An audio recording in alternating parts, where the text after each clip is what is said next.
SEC and national championship expectations abound in Auburn, Alabama. Why? Well, Gus Malzahn, a big reason why, the 2013 National Coach of the Year. And his quarterback, Nick Marshall, first team preseason All SEC. A packed Jordan-Hare Stadium hoping to shout War Eagle all night long.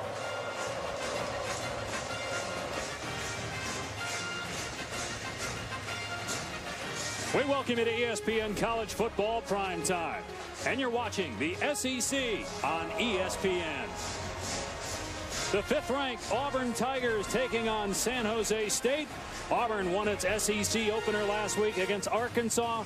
Very impressive offensively. Surprise, surprise. 45 points and almost 600 yards of total offense. Hi, everybody. With Brian Greasy, I'm Dave Fash. Tom Luganbill will join us shortly. Well, Brian, remember 2010, Cam Newton, a junior college transfer. Most people didn't know who he was. He leads Auburn to a national title. Same thing with Nick Marshall, a junior college transfer last year. Not many people had heard of him or his skill set. He takes into the national title game. Some people think Auburn, they're one-year wonder. You don't.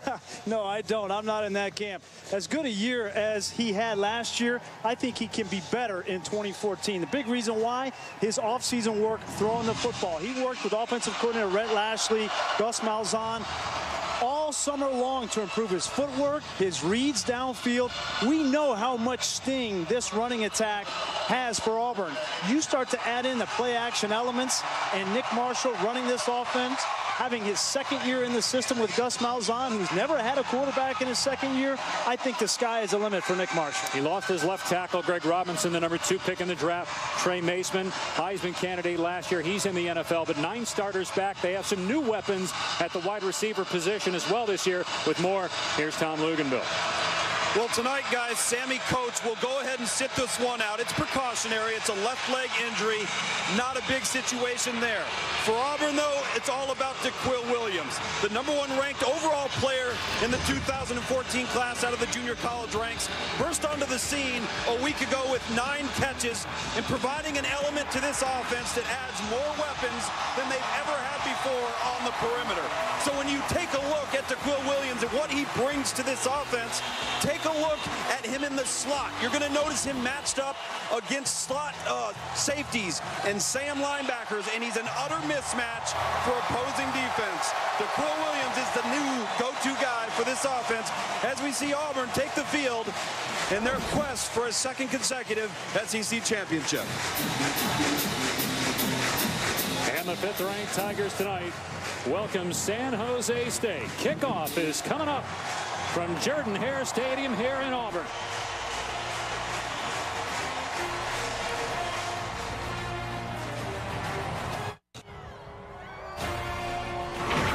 ESPN College Football Primetime is brought to you by AT&T, mobilizing your world, and Chick-fil-A. We didn't invent the chicken, just the chicken sandwich. Well, 9 years ago, he was a high school coach in Arkansas. In 2014, Gus Malzahn is one of the biggest names in coaching in all of football, not just college.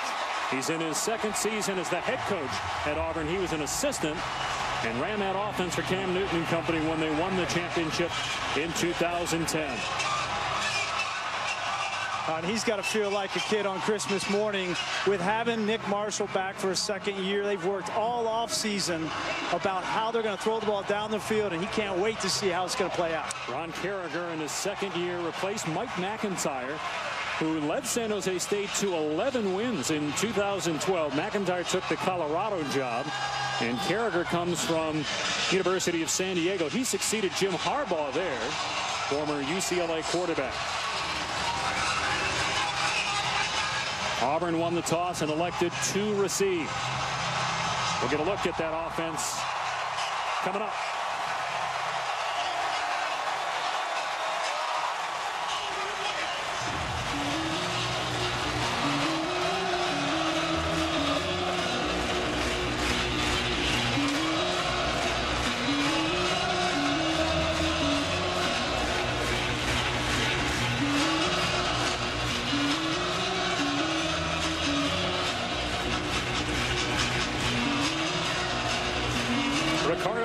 And Corey Grant are are deep for the Auburn Tigers. Austin Lopez will boot it away.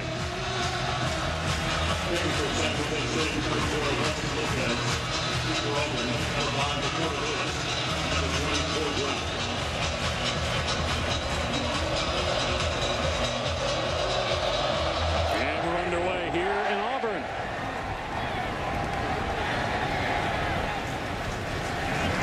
And taking a while is Ricardo Lewis before he takes a seat and will come out to the 25.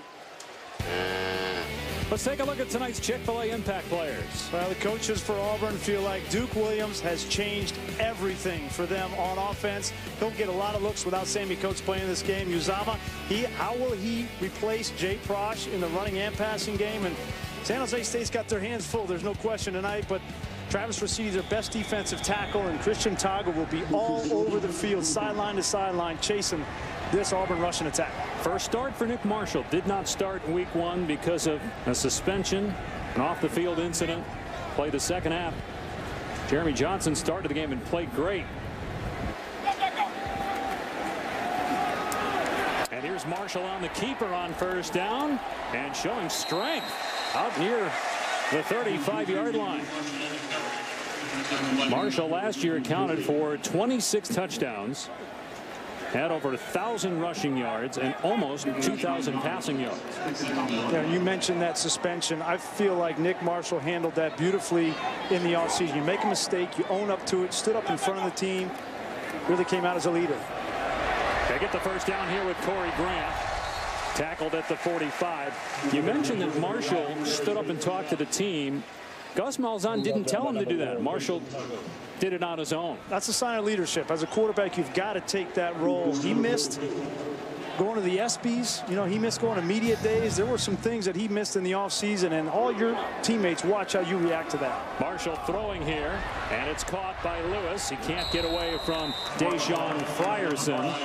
Wrapped up at the 50-yard line, a gain of 6. And you combine all of that with now him having another offseason to learn how do we want to play this position of quarterback in Gus Malzahn's offense. How do I make the right decisions, and how do I take control of this team? All those things factor into Nick Marshall being a bona fide Heisman Trophy contender this season. Go with an empty set here, and it's a quarterback draw. Huge hole for Marshall inside the 25. Marshall breaks a tackle. Marshall for the end zone. The ball came out.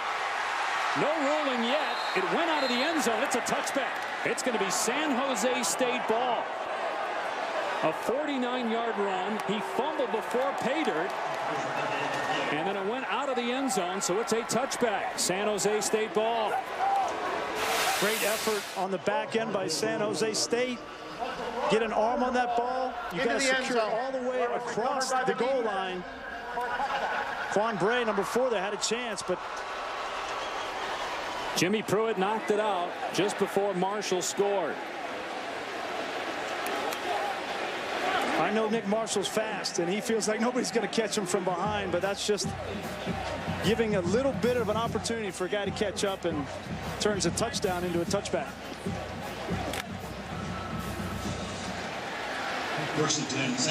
So it'll be San Jose State ball on the 20-yard line. Ron Carragher can't like what he saw in the play, but at least the end result, the effort didn't cost him anything. Good effort by the defender to knock it out. And now on first down, Brandon Monroe, and he fumbles the ball. There are 3 Auburn players on the football. Tigers get it right back. It's recovered by Jonathan Ford. Penalty marker down on the play, though.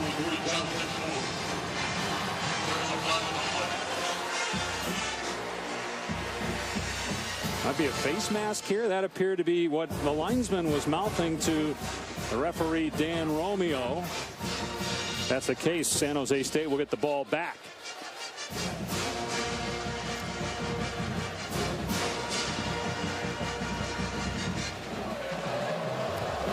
Personal foul, face mask, defense.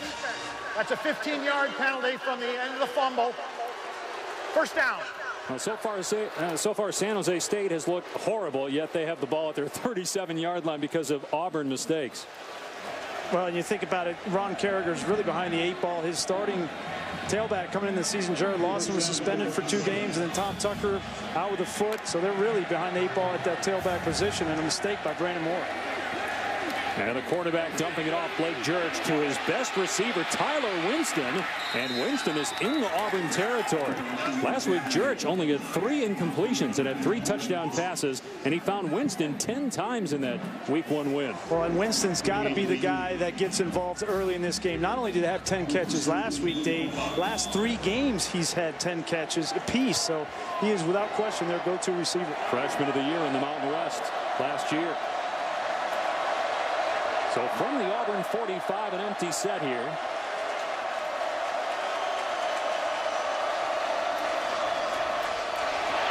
And everybody covered. Jurich incomplete, nearly intercepted. And he was trying to hit Winston on the play. Take a look at tonight's Chick-fil-A impact players. We talked about Tyler Winston. I put Billy Freeman up here. He's a great tight end, but I just like the stash and wanted to get his picture on TV. And Montravius Adams, 300 pounds, moved from inside that defensive line position to the outside. They need pass rush on the outside. Casanova McKenzie's their Mike linebacker and leader who can put his hand down and rush as well in 3rd down situation. I tried the Freeman look as well this week, but don't measure up. Here's 2nd down. They're going to run it. And a 2-yard gain as Monroe is met and dropped by Chris Frost. Started 1 ball game last year. Auburn thinks that it will be better against the run this year than last season. They're worried a little bit about putting pressure on the quarterback. Can they get pressure with 4, or are they going to have to blitz a lot in the SEC? Well, we'll see right now. 3rd and 9, perfect down to get some pressure from the outside. They come out in the 3-down line. Expect some kind of pressure. Little half roll for Jurich. Looking downfield. Now takes off and steps out of bounds. It's going to be 4th down. Robinson Threese was chasing the quarterback. Good composure from Auburn defensively. They have that personal foul that negates the fumble, but they come back, they settle down. Last week, that was the problem against Arkansas. They gave up 150 yards on the ground in the first half, and Ellis Johnson, their defensive coordinator, said they felt like they lost a little bit of their composure early. Good sign that they come for get a stop on this drive. Auburn was lined up for a punt return, but San Jose State is going for it, so they had to get a late substitution. 4th down and 12. What do you think of this move? Oh, the pooch punt. They're going to line up, and they're going to call timeout. Ron Carragher is. I don't like this decision if they're going to go for it, but sometimes you line up like this and the quarterback gets a little bit deep and they pooch it down. And we'll see what San Jose State does. Spartans have the ball in Auburn territory, 4th and long. ESPN College Football Primetime is brought to you by the new $1 Cravings menu at Taco Bell, Live Mas, and 5 expectation-shattering models. Another reason to experience the new Buick. Well, Chris Davis went from beating Alabama, playing in a national championship game a few weeks later, to playing on Monday Night Football. He made the San Diego Chargers roster. Scenes from November 30th of last year. Kick 6 as Auburn knocked off Alabama 34-28. See the Heisman Trophy winners there in 2010 national championship. Also tonight, Auburn celebrating its 2004 undefeated season. San Jose State, after the timeout, elects to punt. True freshman Michael Carrizoza, a 230-pound punter, will boot it deep to Quan Bray. Not a good kick. Off the side of the foot of the punter. And the official will spot it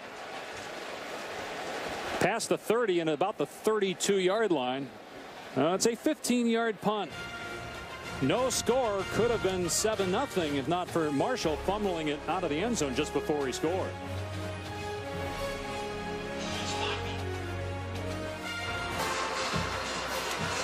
Let's take a look at how Auburn is planning for success here tonight. Brought to you by Northwestern Mutual. One of the things that sets Gus Malzahn apart is his supreme balance on offense. He wants to be inside, outside, and vertical. The inside game, that power downhill game, and the zone read inside, outside with speed. We've seen it with Ontario McCaleb in the national championship year, and now Corey Grant. And then lastly, play action. That's the piece that Gus Malzahn wanted to work on in the offseason that would add that last little bit of balance to this offense. And Marshall looked like he might try to throw it there to Bray, and he is tackled for a loss at the 30-yard line. So a 3-yard setback. Forrest Hightower read that well. Forrest Hightower as well as Simon Cannett, the nickelback. Cannett's going to be playing quite a bit in this game, number 28. He'll be up around the line of scrimmage. He's got a tough job, he and Hightower, reading the mesh points in this offense. Now Marshall to throw on 2nd down and 13. And an excellent pass that's caught by Duke Williams into San Jose State territory. 10th catch of the season for Williams. For as big as Duke Williams is, look how smooth he is in and out of the breaks. That's just off coverage. Post corner route. 37-yard gain, and now Cameron Artis-Payne, his first carry of the contest. 26 attempts, a career-high 177 yards last week against Arkansas. Auburn right to the line, looking to snap it quickly. And here's Marshall trying to find a hole. And he gets walloped by Christian Tago. Cedric Lucy there as well. So it'll bring up 3rd down and short. Again, an undersized defense for San Jose State. Greg Robinson, their defensive coordinator, wants to get stalemates up front with their defensive line and allow Tago and Buhajir to run freely to the quarterback into the backs. First year for Greg Robinson at San Jose State, with Texas last year. And Artis-Payne gets the 1st down inside the 30, a gain of 7. You know, we were watching a game earlier today. Chuck Amato, the defensive coordinator at Akron. A lot of people didn't know where he was, and maybe some of you out there are wondering, oh yeah, I know Greg Robinson. Was it Michigan? Was it Syracuse as a head coach? Coached a long time in the National Football League as a defensive coordinator. In his last 3 games, he's had to go up against Baylor, Oregon, and now Auburn. That's pretty tough duty for a defensive coordinator. Marshall off play action, and the pass is nearly pulled in by C.J. Uzama, who had to adjust in midair to try to make the catch. It's 2nd down.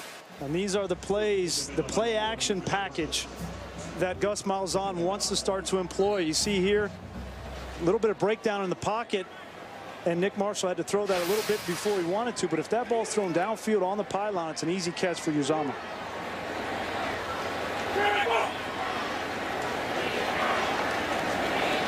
Marshall getting the check from the sideline.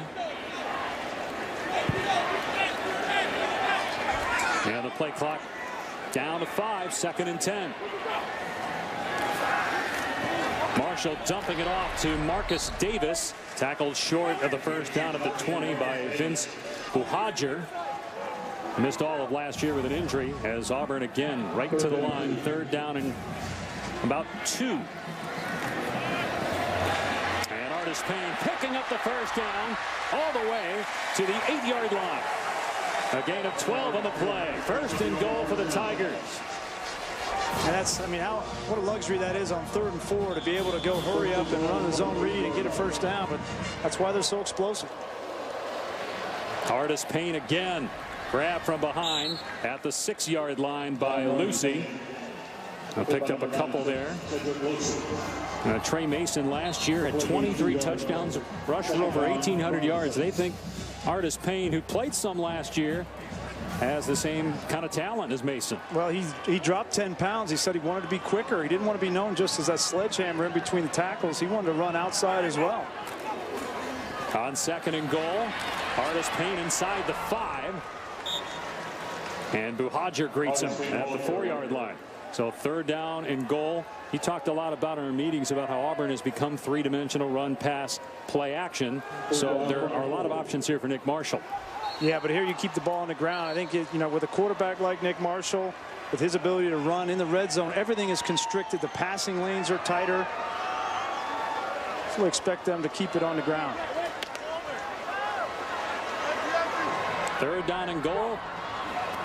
And Marshall's going to throw here. Got a man wide open. Touchdown, Ricardo Lewis.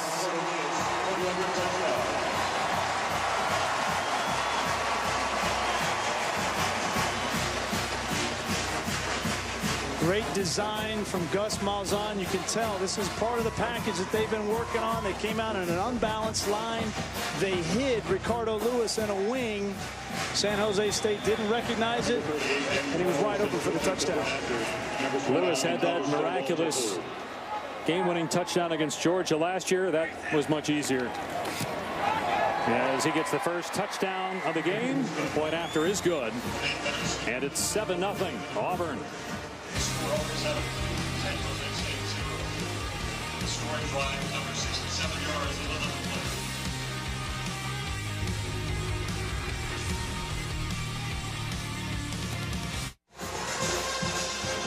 Welcome back, 7-0 Auburn. Little bit of a sugar huddle. Take a look. 3 wide receivers are lined up. They're going to take off quickly to the sideline.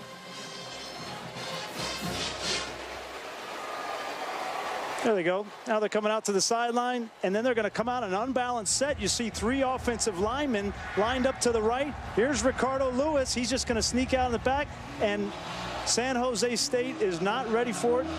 Nice job of retreat by Nick Marshall, and an easy throw to Ricardo Lewis.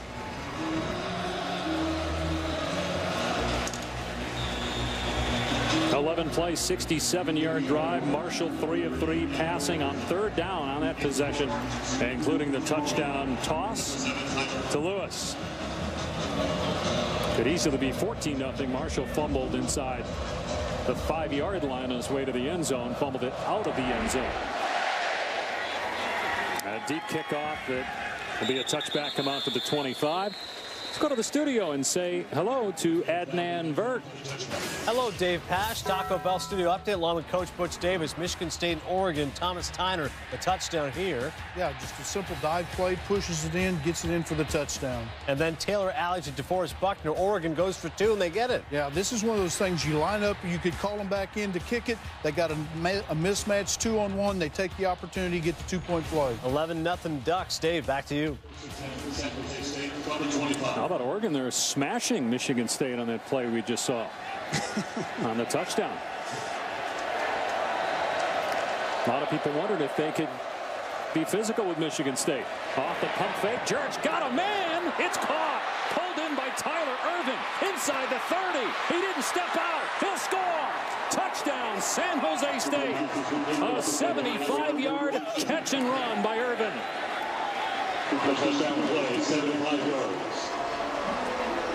Auburn was beat twice in the first half last week against Arkansas when misreads. This is a slip screen with a wheel behind it, and Josh Holsey, number 15, the corner who's made the switch from safety to corner, got fooled with his eyes. Great play design from San Jose State and great execution. Well, there's no question that Tyler Irvin has big play ability. 3 career kickoffs for touchdowns. Big play there on first down off of play action. And Auburn ties, or San Jose State rather, ties Auburn at 7th. 1-play drive. Took a shot too, but delivered a strike, hitting Irvin on the run. And Irvin did the rest. Monday Night Football is back. A Week 1 doubleheader at 7:10. It's the Giants and Lions, followed by the Chargers and Cardinals. Both games available live on Watch ESPN. Dave Pasch, Brian Greasy, Tom Luganville. The Auburn defense gives up a big play. 75-yard touchdown pass by Blake Jurich to Tyler Irvin. Lopez to kick for the Spartans. A pack of Spartan fans making the trip. Northern California here, but most of the 80,000 plus in attendance rooting for the home team, as Ricardo Lewis will run it out. And Lewis has a huge gap past the 30-yard line, and it's the kicker that makes the tackle at the 42. Well, Auburn's biggest Achilles heel last season was their coverage on the back end. Take a look. Tyler Irvin's going to come out of the backfield, and between the corners, freeze it right here, guy. Here's Josh Holsey, and here's the safety. They're responsible for that deep half of the field, and Josh Holsey just bites on the slip screen And Tyler Irvin, who's got 3 career kick returns for a touchdown. That's the reason why they wanted him out there running that route. But between those 2 guys in the secondary, you got to communicate on the back end. And on first down, another huge running lane. Corey Grant into San Jose State territory to the 42-yard line. It's a gain of 18. Guys, take a look at Gus Malzahn as he's given the, hey, let's roll with it again. Run play to run play. You're not seeing a lot of tempo, but pay close attention to passing downs.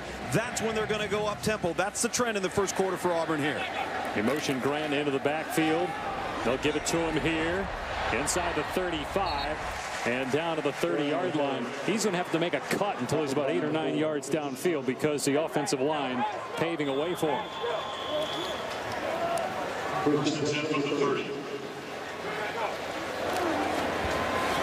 Marshall this time. And Marshall dragged down near the first down around the 23-yard line, so a couple yards short. We talked about Artis-Payne losing 10 pounds. Corey Grant's gained some weight so they can run these inside zone plays. Grant with the first down inside the 20 to the 15-yard line. And guys on Auburn's team say that Corey Grant is pound for pound one of the strongest players on the team. He gets in there and works out in the weight room. He's a workout warrior. He wants to be a complete back just like Artis-Payne does. Marshall keeping and inside the 10-yard line. Hightower there first at the 8, but another big chunk running the football on first down. Gain of 7. And both those guys, Grant and Artis-Payne, they're looking at Trey Mason and what he did a year ago. Got to the finalist for the Heisman Trophy. You know, broke Bo Jackson's record. And both these guys, good friends, but great competitors also. And it's kind of interesting. They both want to be the feature back. I'm not so sure Auburn needs a feature back. I think both of them can contribute. There's that sugar huddle, quick to the line, and now the pitch. And looking for a hole is Grant. Didn't find it. Only a gain of 1. So third down coming up. Well, it's not just Artis-Payne and Grant. We imagine at some point we'll see true freshman Rock Thomas. Did not play as a running back in the opener against Arkansas, but they feel pretty good about him too. And now you're really going to upset these 2 guys. They finally get their chance behind Trey Mason. And you want to talk about the freshman. I'm not the only one talking about him. Third down and 3. Scored a touchdown on third down last time. And another big gap running the football off the left side. Artis-Payne first down. Almost a touchdown. Brought down inside the 2. First and goal. This Auburn offensive line just starting to come off. Big holes up front. And Artis-Payne to the goal line, stretching, and touchdown, Auburn.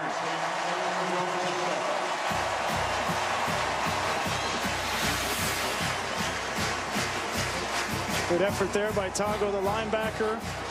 And that ball is clearly over the goal line before the knee goes down. Good effort from Cameron Artis-Payne, but that touchdown was paid by the big offensive line up front. They got a really good group up there, even though they lost Craig Robinson. Left tackle was the number 2 pick. They've got their center, Reese Dismukes, making his 39th start. Chad Slade, the left guard, his 38th start. Avery Young, Patrick Miller, and also Sean Coleman, who's a great story. We'll talk about him a little bit later. But Auburn bounces back after the big play by San Jose State. All 60 yards on that drive by the Tigers on the ground. They had the lead back.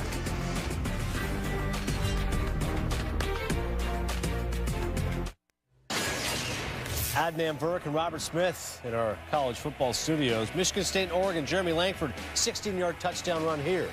Nice little counter action. Step one way, come back the other. Jeremy Langford really coming along for this Michigan State offense. But Oregon responds, Robert. Marcus Mariota and Devin Allen.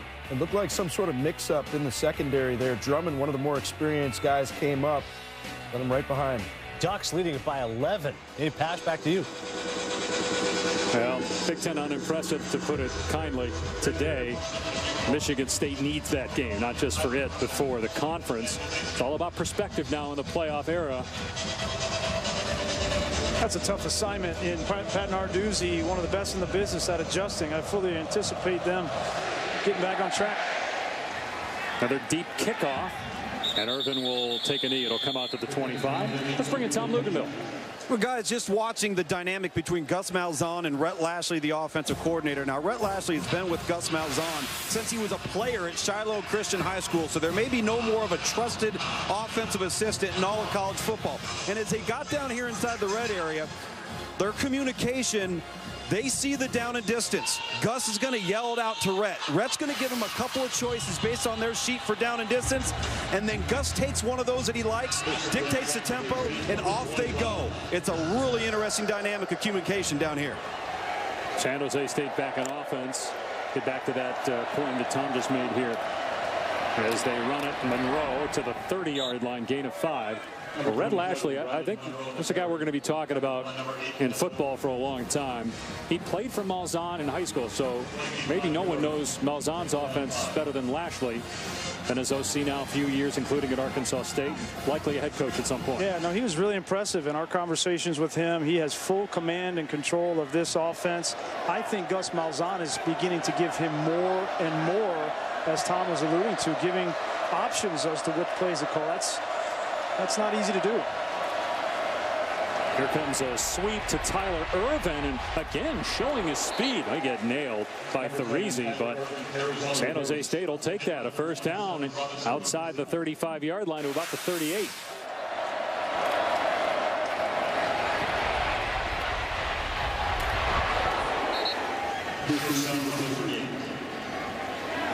Therizi 5'9", but about 215 pounds.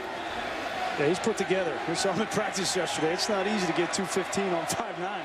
They go empty here. A little wide receiver screen, and Irvin is swallowed by Chris Frost right as the ball arrives. So minimal gain. You can see Auburn taking away the best player for San Jose State and Tyler Winston. And so what does Jurich do? He's adjusted and trying to get the ball to Tyler Irvin, their other playmaker, at that time sniffed out by Chris Frost. Little pistol set here on 2nd down and 9. Monroe in the backfield. Thomas Tucker battling a foot injury. He's their normal starting running back. Monroe, a lot of running room off that left edge. He's out to the 45 before Frost makes the stop. A gain of about 6. 3rd down coming up here. About 3 to go. And this Auburn defense, as we mentioned last week in the first half, gave up 7.2 on average to the Arkansas backs. And they're good backs, but that's a lot of yardage. And look at the rushing yardage differential. Auburn already has over 200 yards of total offense. Quarterback draw, 1st down and more. Jurich is a pretty good athlete. That wasn't the greatest fall in the world, but he gets the 1st down to the 45-yard line. Great block right here from the halfback. Take a look at it. He's going to come up on Casanova McKenzie. Frees the lane for Jurich. Just needed a little bit. Casanova McKenzie goes for 250, and Brandon Moore came up. You're not always going to get the ball, but you got to be unselfish and do what you need for your team. That was a great block. Play fake, and Jurich looking downfield, and there's distance between the receiver and defender, but the pass was out of bounds. Tyler Winston got past his man Trevon Reed, who's a converted wide receiver, and Winston had a beat. Yeah, missed opportunity. Great route by Winston. Reed just learning the position. Ellis Johnson, defensive coordinator, says he has all the talent, but he needs to learn the position. And if that ball is thrown upfield on target by Jurich, it's a touchdown. That would be the 2nd one on double moves in this game for San Jose State. And they get single coverage again down here. They're going to run it on 2nd down. Irvin straight ahead, planted by the middle linebacker Casanova McKenzie, their leading tackler from a year ago. Brings up 3rd down and about 5. And this is where Ellis Johnson wants pass rush. He said that's our biggest question coming into the season. Losing D Ford, Carl Lawson, their stud defensive end, a true freshman a year ago, is hurt with an ACL. Who is going to step up for Auburn on the edge? Is it Gabe Wright, Montravius Adams? They need somebody. They're hoping to get Lawson back at some time this year. That ACL happened in the spring. 3rd down and 5 for San Jose State. The play clock is at 3. Jurich saying snap it. Quarterback draw. He's stretching but comes up short. Montravius Adams made the tackle. 4th down and a yard. Let's see if San Jose State goes for it. Now, in this case, you got to go for it. You know Auburn is going to score pretty much at will in this game. They get up there quickly, too. Quarterback sneak. And, boy, it's going to be close. Initially, it did not look like he got it. Spot not exactly favorable for San Jose State. Needed to get to the 35-yard line. They're going to need to measure here. Nope, maybe not. First down, says Dan Romeo. Thought they'd at least take a look at it. Gus Malzahn is saying, how can you not measure that? Well, 4th down and 1. He's calling a timeout here. He can challenge that. First charge timeout. Auburn. 30-second timeout. No announcement of a challenge. First down, San Jose State. Ron Carragher elects to go for it on 4th down and 1, and his big quarterback Blake Jurich, 6'4", 235. After a quarterback draw on 3rd down, quarterback sneak on 4th down, and able to push the pile enough to move the chains.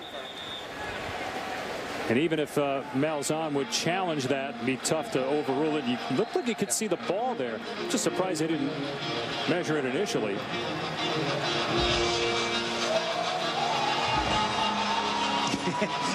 I love watching Gus Malzahn on the sideline. You know, he is so into the game, so passionate, always thinking. The wheels are always turning.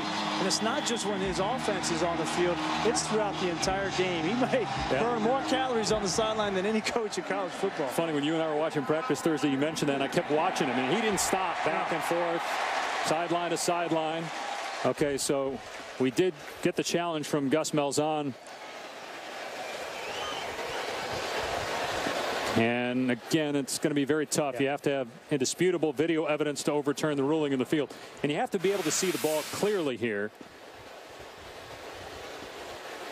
Yeah, there's a push there. He's still up now, and the fullback comes up and pushes him. And, you know, it looks like he gets close to the 35-yard line and extends the ball out. I felt like it was a fair spot. And based off the spot, there was no question with the referee that it was a first down. So I don't see how you could overturn that call. And when is he down? He's laying on bodies, and there they blow it dead.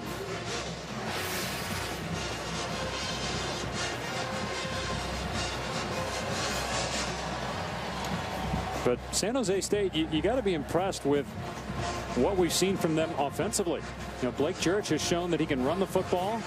Had a deep ball that he overshot. After further review, the ruling on the field stands as a first down. So that language tells you they didn't have enough video evidence to overturn the ruling in the field. Yeah.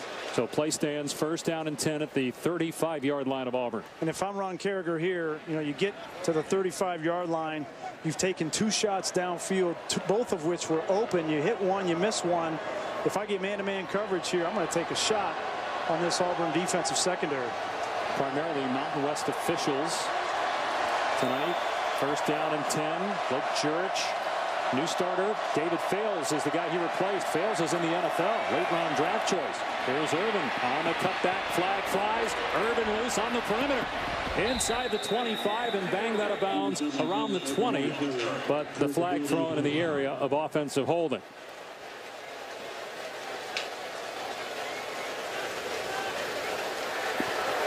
Holding. Offense. Number 51. 10-yard penalty.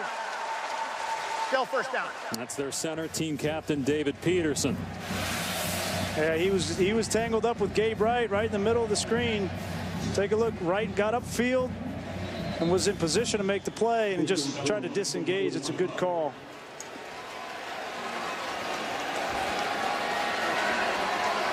You get that arm extended, and everybody in the stadium is going to see that.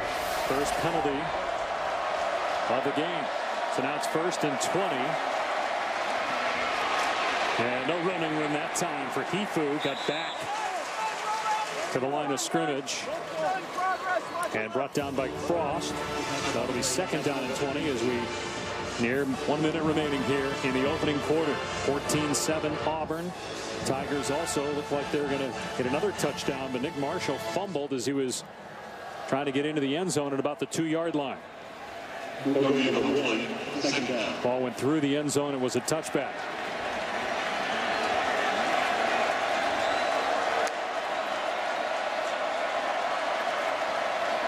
And Jurich rolling out, tried to dump it off to Hifu out of the backfield. And Jurich took a shot as well as he released it. Third down at 20. Yeah, Jurich has an opportunity to drop this to Hifu. This is a difficult throw with under pressure, but one that you got to make. The quarterback, you come on the road into a hostile environment against a top 5 team, and if you want to move the ball and score, those are plays that the quarterback has got to make. San Jose State, a 6-win team last year, beat Fresno State at the end of the season, did not go to a bowl game, hoping for a better mark this year. So far holding up okay here on the road through almost a full quarter. They just got the play out there on third down and long. Jurich, and his pass is picked off.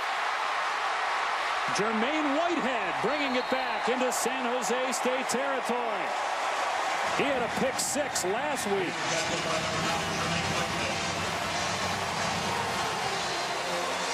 About 20 yards on the return. Jurich is trying to fit the ball into Crawley, and Whitehead is reading his eyes the whole way.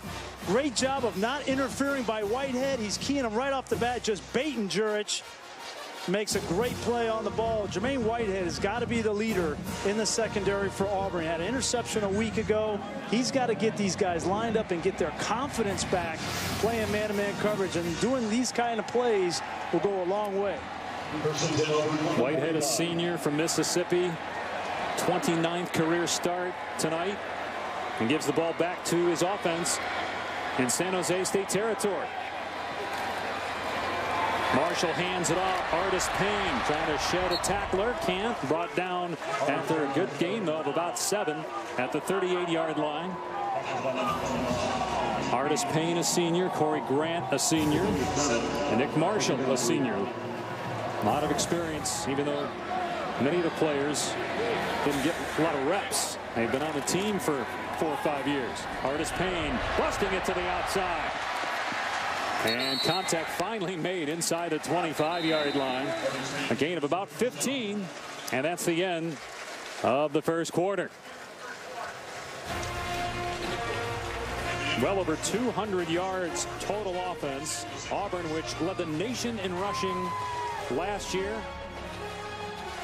Over 160 rushing yards in the opening quarter tonight. ESPN is your home of the new college football playoff. Welcome back to ESPN College Football Primetime. You're watching the SEC on ESPN. The Auburn Tigers, the defending SEC champs, leading San Jose State after 1 quarter of play, 14-7. They ran it successfully between the tackles. No surprise there. 103 yards of their 179 from tackle to tackle. Gave up the big play, though. Tyler Urban. Some mistakes by the secondary on that play, but otherwise the defense has been solid.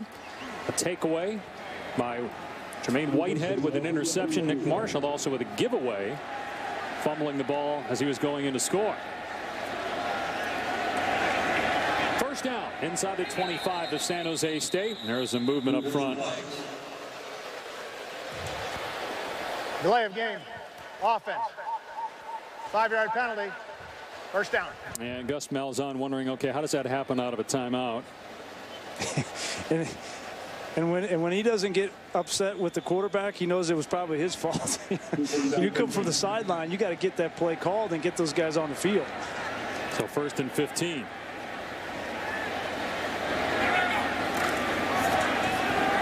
Artis-Payne trying to find a hole off right tackle. And gets back to the original line of scrimmage. Adrian Blake on the stop. 2nd and long coming up here for Auburn. Tigers have a brutal schedule this year.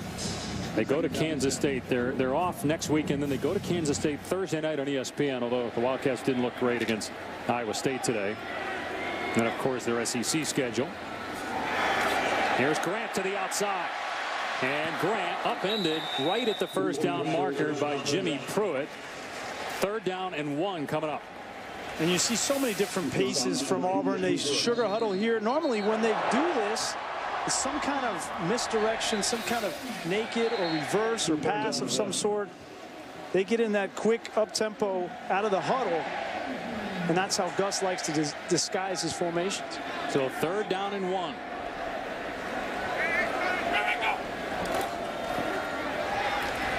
Artis-Payne tackled right at the 1st down marker by Lucy. Looks like he has it, though. And he mentioned that SEC schedule. They got LSU, South Carolina, Texas A&M at home. They go to Alabama, Georgia, Ole Miss, Mississippi State. Some think Auburn has the toughest schedule in the country, in part because of that game at Kansas State. Yeah, not to mention they're drawing South Carolina out of the East as well, and they got to go on the road to Manhattan, Kansas in a couple weeks. Got A&M here at home. That looks like a lot tougher game after what we saw the Aggies do in South Carolina. 1st and 10 inside the 15-yard line. They shift Grant into the backfield, and Marshall will keep. Can't get the edge. Good open field tackle by Pruitt. Minimal gain. A great play by Jimmy Pruitt. If he doesn't get Nick Marshall on the ground, he's going to score. He's got the lead blocker and Fultz outside, and Pruitt reads it well along with Bouhajur. Sure-handed tackle on Nick Marshall.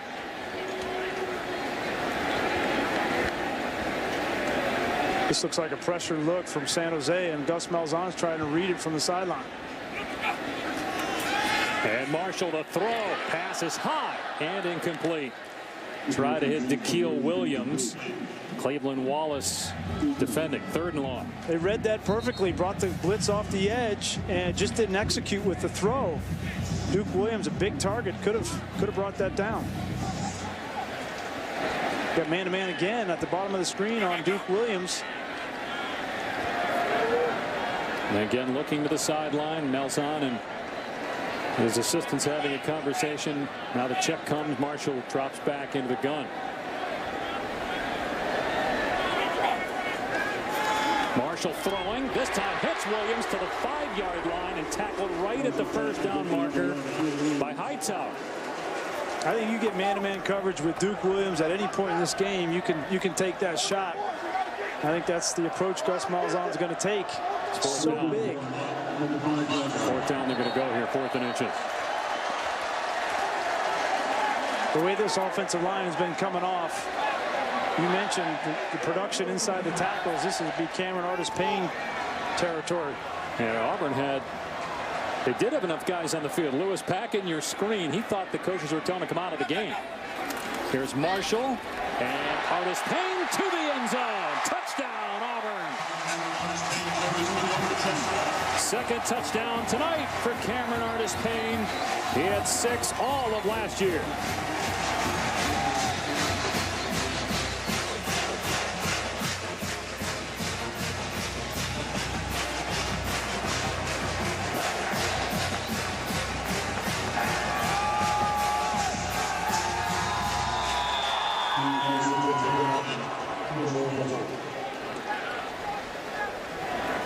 Freshman kicker Daniel Carlson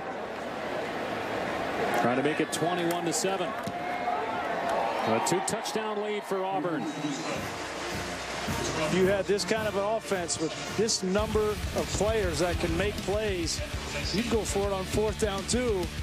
As many opportunities you can to get the ball in these playmakers' hands. You need to do it.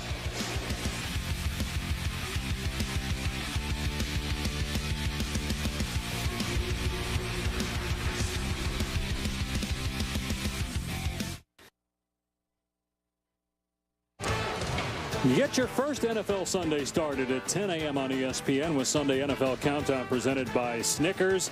And before you set your lineups, Fantasy Football Now, delivered by Papa John's at 11 a.m. on ESPN2. A great day of football tomorrow. And great day today as well, capped with some great night games. And in case you missed a video of the touchdown that you just saw by Cameron Artis-Payne on 4th down, posted on the SportsCenter app, available on your mobile devices and tablets whenever you need it. 9-play, 45-yard drive. They have run the ball 15 times out of their last 17 plays on their last 2 scoring drives. going to be a touchback. And when they did throw it on the past 2 drives, there was mixed results. With more on that, here's Lubes. Yeah, on that red zone series right there, they tried to throw that slant route that time to DeQuil Williams. And as we've talked about with Nick Marshall, the ball's high. And there's a difference between being intense and angry with Gus Malzahn. He's angry, and he's screaming at him. You can't miss that guy. He's wide open. Run it again and complete it this time. So what do? Very next snap, calls a slant route inside to Duke Williams. Nice throw, foot in front of the numbers, and off they go. Nice answer that time by Nick Marshall. Yeah, when your coach gets on you like that and says, run it again, they do that quite a bit in practice. If you don't hit it the second time, you thought he was angry, he'd be real angry. Jeremy Johnson might be in the game. A great block on the outside, but just too much speed for Auburn. Hansel Wilson trying to get away from those secondary members, and Jermaine Whitehead made the tackle, so not much there. But I think that's a difference this year with Gus Malzahn and how he's going to coach Nick Marshall. Last year, he may have had a little bit more patience with him as a new quarterback and a new system. This year, I think he's going to be coaching him as hard as he possibly can, because he knows that he can throw that ball, and he does it in practice. Just needs to be able to do it consistently in games. Now, Marshall had success throwing the ball in the national championship game against Florida State. Over 200 yards, 2 touchdowns passing. Jurich grabbed by McKenzie and wrapped up at the 23-yard line. So 3rd down and long coming up. And McKenzie going to be interesting to watch what they do with him this year. He's a linebacker, but might see him in the front sometime. Yeah, well, he needs to be in the front because he's about the same size, a little bit smaller than Carl Lawson, but has the similar kind of a skill set in being able to rush the passer off the edge. See what they do with him here on 3rd down and long if they bring him. Keep an eye on number 8. Nope, he's dropping. And so is the quarterback. Jurich sacked by 300-pounder Montravius Adams.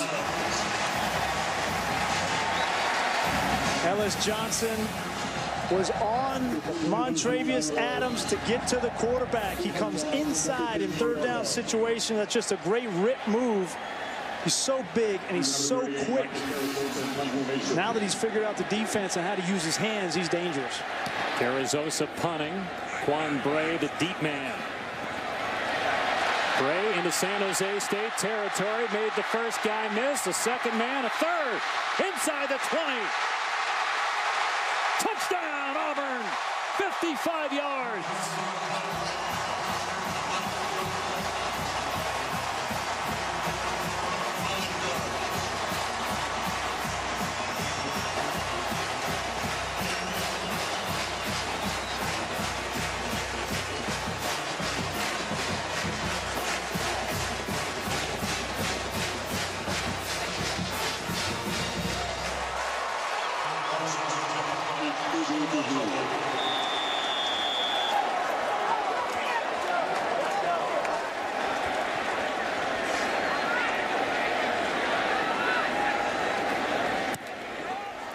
(28-7) Auburn. 21 straight points by the Tigers. Quan Bray had a lot of room in front of him. The white jerseys were there, had no shot. 55-yard punt return for a touchdown by Quan Bray. Auburn leads it 28-7.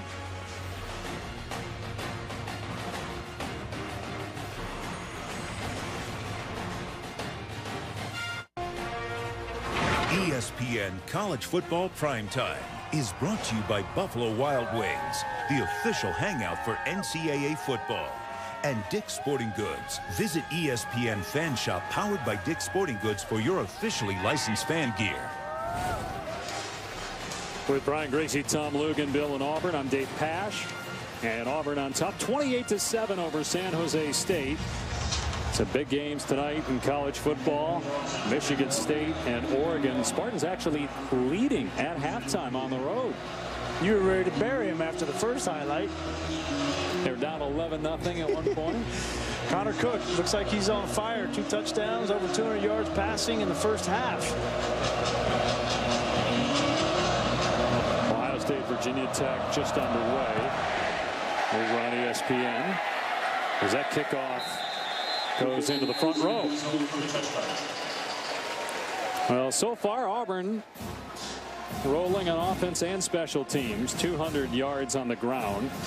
He just saw that 55-yard punt return for a touchdown by Quan Bray. They've been excellent on third down. Had one mistake on defense, giving up that 75-yard touchdown, and also Marshall fumbling it as he was about to score, turning it over. Yeah, I think Gus Malzahn would tell you just actually 2 miscommunications are getting beat in the secondary. And then I want to see Nick Marshall continue to grow as a passer. I fully anticipate to see them continue to throw the football in this game and get those live reps. Irvin, Montravius Adams all over him as he gets the handoff. Adams, a sophomore, did not start a game last year, but it's a guy to watch this year and next couple years if he stays that long. Yeah, and they need him. They really need him up front. With the losses that they have had, he needs to be their best defensive lineman up front. Now he's playing inside where he's traditionally been playing defensive end. Jurich and a wide receiver screen. It hits Winston to the 26-yard line. So we got a handful. Third down coming up.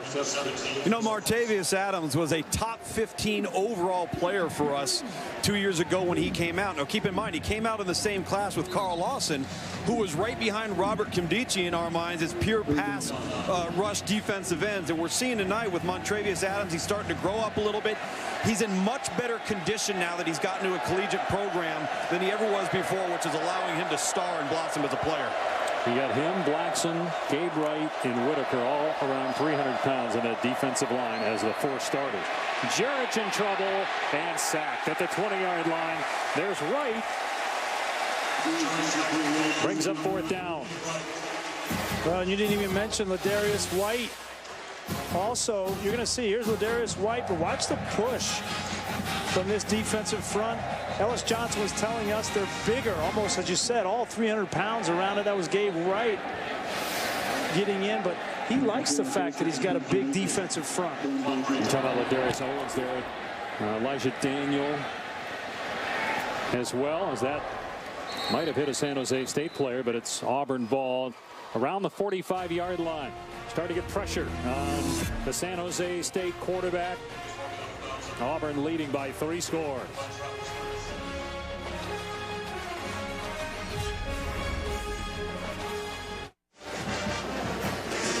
Coverage of the WNBA Finals starts Sunday on ABC. Brittany Griner and the Phoenix Mercury against Chicago in Game 1. WNBA Finals 2014 presented by Boost Mobile. 3:30 Eastern, 12:30 Pacific tomorrow. One of the best stories in college football this year is Auburn left tackle Sean Coleman. After 3 years battling leukemia, last week made his first career start. He has 3 years of eligibility left, and the coaches say he has a shot at the NFL. Here's Williams on the catch. Stiff arms the defender. Penalty marker down. Williams got about 9, but you're going to have face masking here on Frierson. Well, Sean Coleman signed with Auburn in February 2010. He was diagnosed shortly thereafter. Face mask. Defense. Number 5. It's a 15-yard penalty.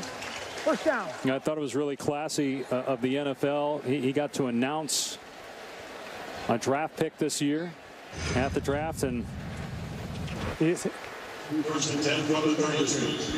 it is, Roger Goodell allowing him to announce a pick when the Rams took Aaron Donald. They also took 2 of Coleman's former teammates. The guys replacing Greg Robinson, left tackle, also Trey Mason. Here's Marshall on the rollout. And Marshall throws back to the middle of the field. Dangerous pass, incomplete. Trying to hit Melvin Ray. You know, and I think what people don't realize about Sean Coleman is they have big plans for him. They feel like he's one of the more talented players that they have on their offensive line.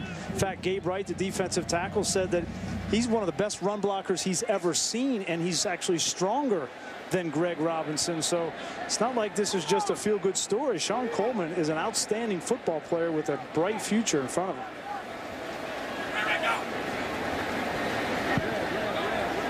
Here comes the check from the sideline. 2nd down and 10.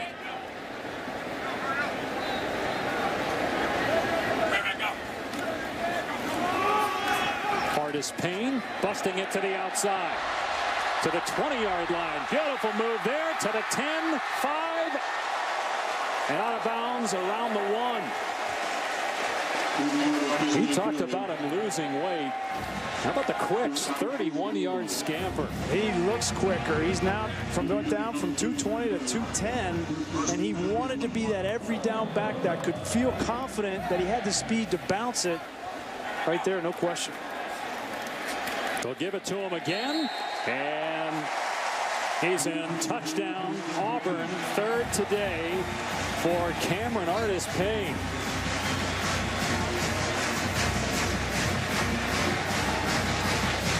Well, last year Trey Mason had 23 rushing touchdowns, and through not even a game and a half, Cameron Artis-Payne has 4.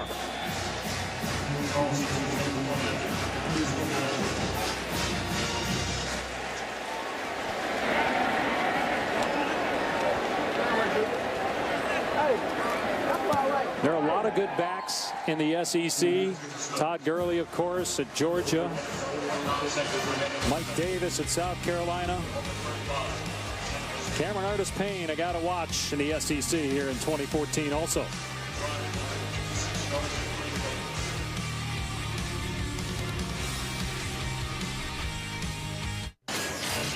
Adnan Burke and Butch Davis. Lots of scoring. Michigan State, Oregon. Here it's Connor Cook to Josiah Price. Michigan State's up.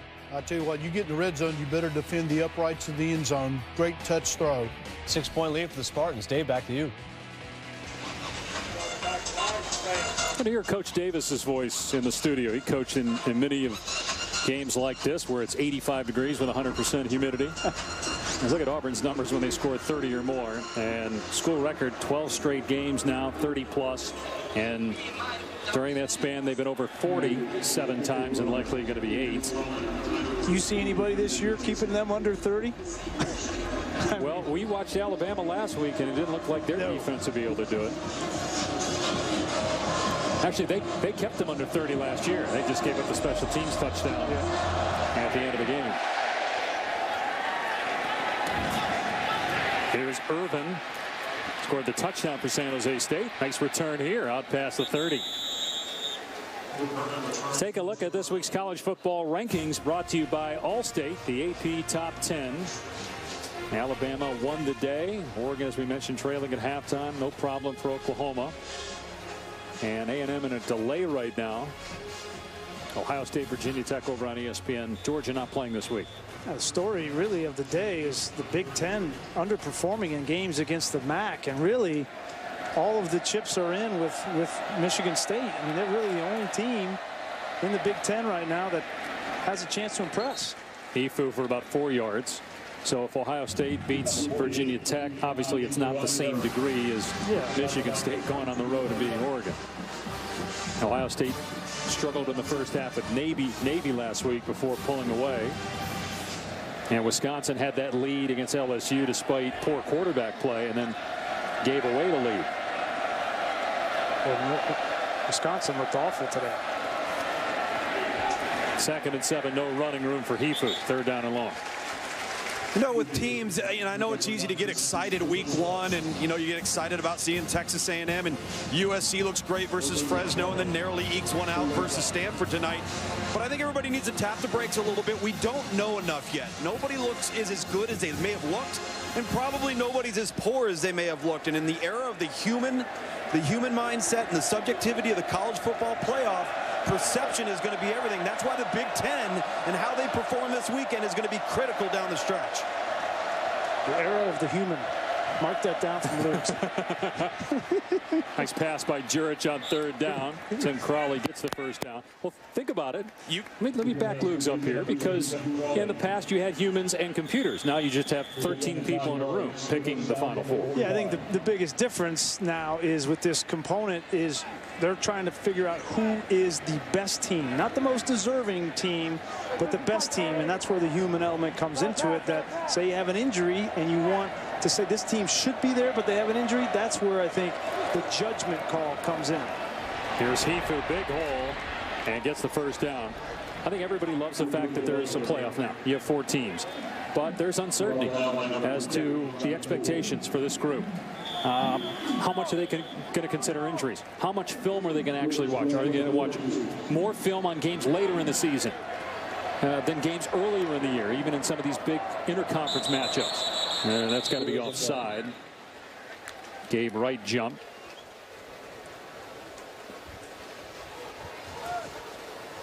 Offside. Defense, number 90. Contact in the neutral zone. 5-yard penalty. First down. So a selection committee will start at the end of October releasing their top 25. And then eventually their final poll will feature the top 4 in the semifinals starting this year with the Rose and Sugar. And then you'll have a total of 6 games on New Year's Eve and New Year's Day. 2 playoff games on New Year's Day and the championship game 11 days later at Jerry's house. Yeah, and I think what people also need to understand is this committee is picking the top 25, not just the top 4. They're picking the top 25, so we'll have ramifications for all of those bowl games. Hifu gets a couple yards. And again, my biggest question is, because you've got some football people and you have some non-football people, if they're picking the best teams, how much tape is being studied? Are they watching parts of games? Are they watching full games? Are they watching a game a couple of times when they get down closer to the Final Four to try to decide who's the 4th team and then who's the team left out? It's impossible to watch it all, right? And when we had the BCS system and you had the coaches poll, we want to think that the coaches were actually filling out those polls, but we know it wasn't always the coaches. It was sports information directors and athletic directors, assistants. Jurich, oh, what a catch. Over the shoulder by Winston. Inbounds at the 13-yard line. Tyler Winston made plays last week just like this. He's got control and a foot in. That's well done. Perfectly thrown away from the defender. Got 2 feet in. Look at him drag that right foot even though he didn't need to. And that's on Jonathan Jones, who gave up some plays last week. It's the one remaining concern of Auburn in the secondary is their ability to play man-to-man coverage, and that's what Ellis Johnson wants to do. False start. Offense, number 71. 5-yard penalty. First down. And, you know, Ellis Johnson's been coordinator for 40 years, coaching for 40 years, has more experience than just about everybody in college football, and he's got a certain way he likes to play. He likes to play simple, man-to-man coverage, take away all the space, as he says, in zone coverages and match up in man-to-man and get pressure on quarterbacks. And this Auburn defense is continuing to grow to what he wants it to be. Quarterback keeper here, Jurich, inside the 15, knocked down by Mincy. A gain of 3 or 4 there. 2nd and long coming up. Tackled by number 6, Jonathan Mincy. I thought it was interesting in having the conversation. We were talking, if you're a corner coming out of high school and you're going to go play in the SEC and you're one of the best coming out, you're looking at the LSUs, the Alabamas, the Floridas before you look at Auburn. And I think that's hurt them a little bit in recruiting. I think of the corners that Florida's had the last couple of years. Leonard Hargraves, who was a freshman last year. 2nd down and 11. Going for the double move. Jurich to the end zone and incomplete. Almost intercepted by Whitehead. Already has 1 pick tonight and 2 on the season. That'll bring up 3rd down and long. I think Ellis Johnson's going to have to adjust how he wants to play this season with this team. He knows on offense they're going to score so many points. So do you need to play man all the time and take those chances when you have young players? You can protect them a little bit playing some zone coverage if you're up in games. And can you get away in the SEC without having an elite pass rusher? No, you can't. You got to get pressure on the quarterback. 3rd down and 11. There's a wide receiver screen to Winston. And beautiful tackle there by Mincy at the 11-yard line. So 4th down coming up.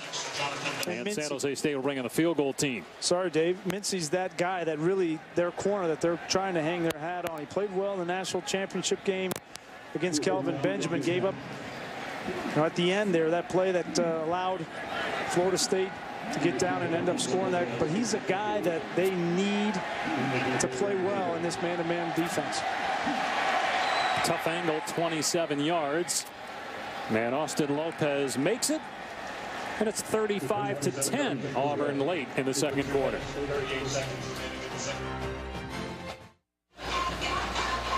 Back here in Auburn, Dave Pasch, Brian Greasy, Tom Luganville, 35-10. The Tigers on top. What a beautiful campus. My first trip here, and just really enjoyed walking around. And obviously the spirit here, the school spirit, is as good as I've seen at any school, and just the nighttime atmosphere here at Auburn is spectacular. Let me ask you a question. How do you come here for the first time and miss the Eagle fly into the stadium? I mean, how does that happen? I was looking at my notes, studying for you were studying. You were being studious. Okay, yeah. I was actually looking before as Luganville was trying to interview the Eagle. I was waiting for him to take the microphone out of his hand. I got distracted. Really cool to watch that bird come in. You were on the floor. Don't kid anybody. You were scared. Under the table.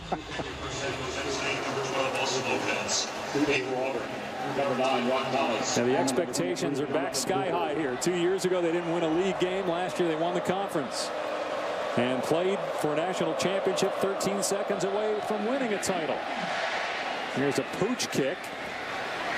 And it's going to be Auburn ball at the 24-yard line as Anthony Swain is there. Let's go to Adnan in the studio. All right, thank you very much. Coming up on the halftime report, the slugfest in Stanford. USC and Stanford certainly was an exciting game. Also in the Outback Steakhouse halftime report, we'll talk about 7 touchdowns and a loss. How does that happen? And also the Spartans going duck hunting. So far, it has been a game featuring Braun versus Blur as one headline instead of Michigan State putting up the points. All that more coming up at the half. Dave, back to you. All right, looking forward to it. What do you make of USC knocking off Stanford today?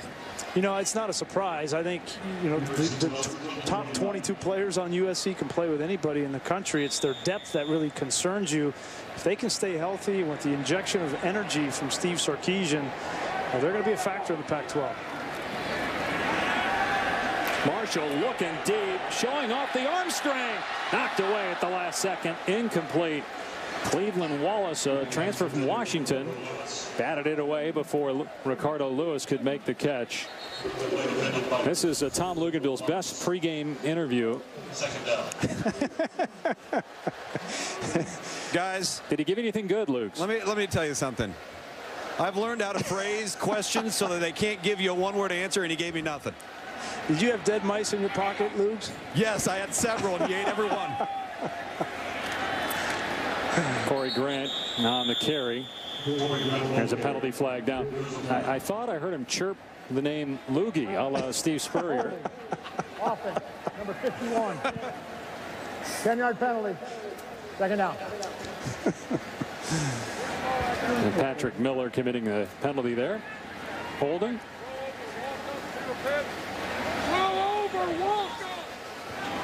Imagine we're going to see Jeremy Johnson at some point at quarterback for Nick Marshall. Johnson started the game last week after Marshall was suspended for marijuana possession, so he did not start the ball game last week, did not play the first half, but Jeremy Johnson threw for 243 yards and 2 touchdowns. It was his 3rd career start. Think about it. After Cam Newton left, I mean, they had like 7 or 8 different guys they were trying at quarterback. They couldn't find one.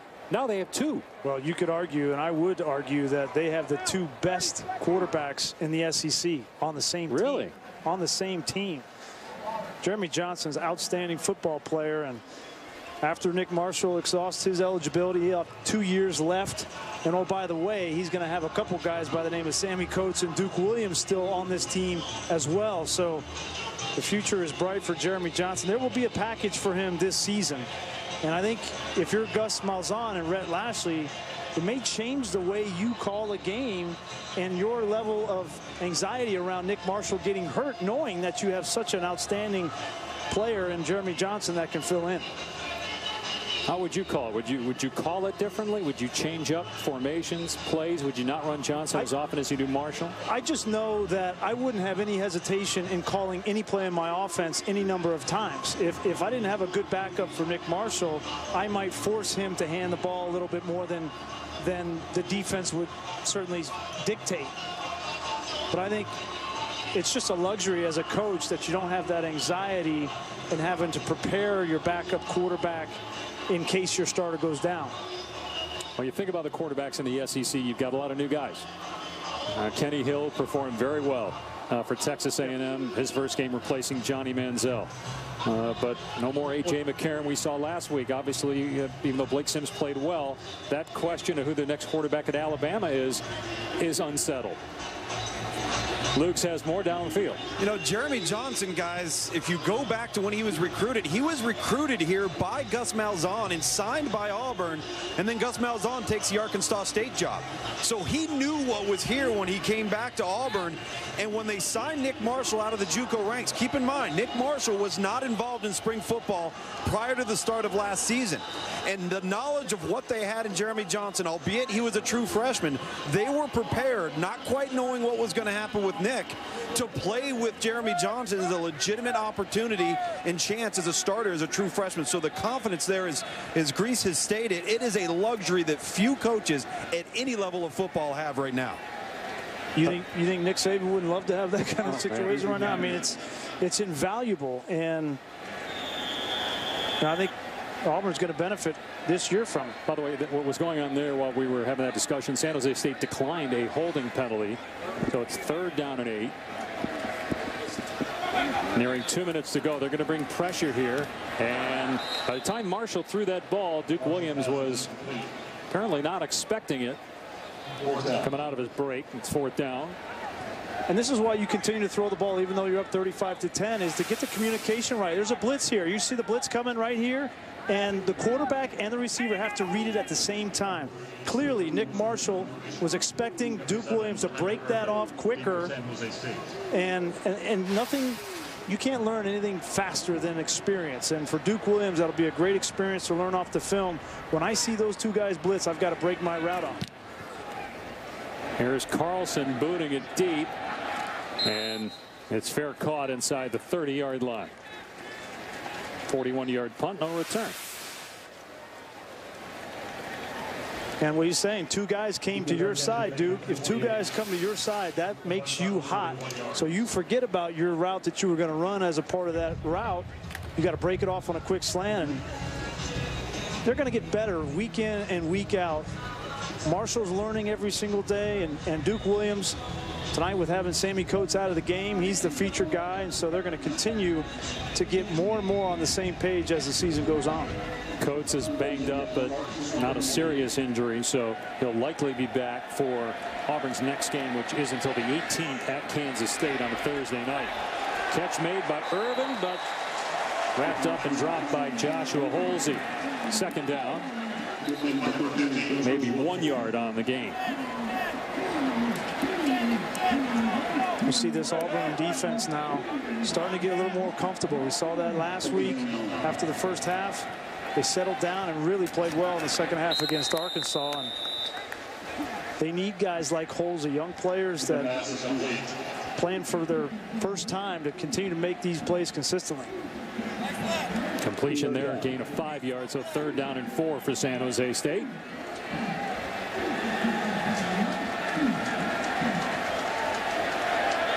Spartans just 2 of 8 on 3rd down so far. Game was tied at 7 midway through the first quarter. Jurich out of empty. Quick pass is caught. It's a 1st down. Tim Crawley inside, or rather past the 40-yard line. 1st down. 2 timeouts remaining for San Jose State, and they had trouble with the snap. Jurich falls on it, loses about 8 or 9.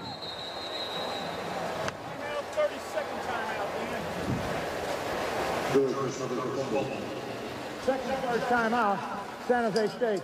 30-second timeout. So 1 timeout remaining for San Jose State. Sunday night at 8, it's Sunday Night Baseball presented by Taco Bell. Miguel Cabrera, reigning AL MVP, and the Tigers taking on the Giants. The Lions hosting Monday Night Football. Doubleheader on Monday with the Giants, Lions, and San Diego, Arizona.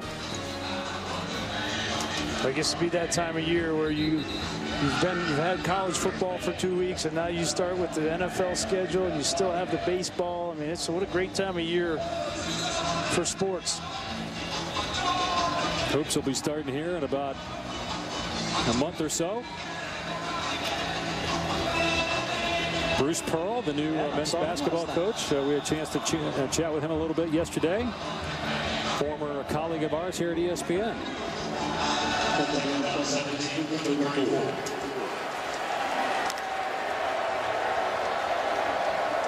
On 2nd and 17, Jurich to Irvin, breaks a tackle and then steps out of bounds.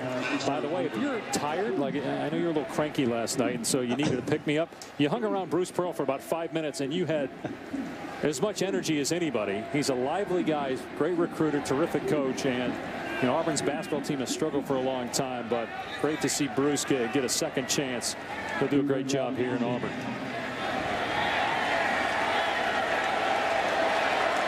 So you're not commenting. You need Bruce in here to get you pumped up. We got a whole half to go here, Pat. We got it. 3rd and 18. Jurich downfield and intercepted off the deflection. Jonathan Ford has it. Now Auburn's got the ball at midfield, and they've got a couple of timeouts with 53 seconds left. Through the hands of Crawley into the arms of Ford. And Jurich just throws this ball. Could have been caught by Crawley. Looked like a knuckleball, but a little bit behind him. But that's the worst result. Ball came out a little. Didn't look like it was tipped. Just came out a little bit squirrely out of Jurich's hand. You know, Jurich was in a battle for the starting quarterback job through the spring and the fall with Joe Gray, the redshirt junior. I wouldn't be surprised if they get Joe Gray some reps in this game in the second half. Some good work here from Marshall in that first team offense in the final minute on the hurry up. Marshall got to fire it deep and broken up, almost caught by Ricardo Lewis, like Georgia, although this time was on the ground. Saw him hang on to it last year. Nick Marshall's got a good arm. Watching him in practice last year, you saw he can get that ball out there, but that one is a little bit short. If he leads that a little bit further downfield, Lewis may have made that play. Marshall on 2nd down.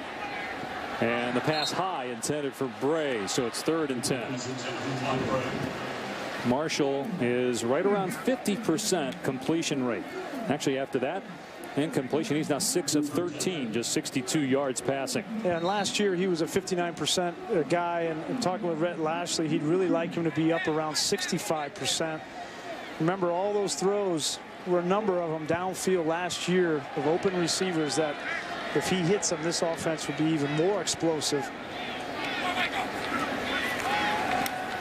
Marshall with time, and boy, he put something on that one. Caught by Williams inside the 40 at the 36-yard line. 1st down, Auburn. What a great target, Duke Williams. Take a look how big he's, 6'2". 15-yard pickup. Marshall again over the middle. Almost intercepted, but almost caught by Melvin Ray, but incomplete. And this is the base passing game that Gus Malzahn has been talking about, throwing the ball on rhythm, on time, and in the right spot. That was a skinny post on the weak side. It was a good read. Melvin Ray ran a good route. The ball's just behind him. You can tell Gus is a little bit, yeah. He's not happy with the way that ball's coming out of Nick Marshall's hands right now. Short throw here and a swing pass to Cameron Artis-Payne. And Auburn's going to call a timeout here inside the 30. Brian, you're talking a lot about accuracy. How much for a quarterback is footwork involved? Most people think about the arm, but what about the feet and your base? Well, it all starts with your feet, because your feet tell you when the right time to throw. So if you're taking a 3-step drop, you know you get to that back foot and the ball's got to come out. If it doesn't come out, then you reset your feet and get to the next read, to the second read, and then to the check down. So for a quarterback, your feet tell you when you should or should not throw a pass.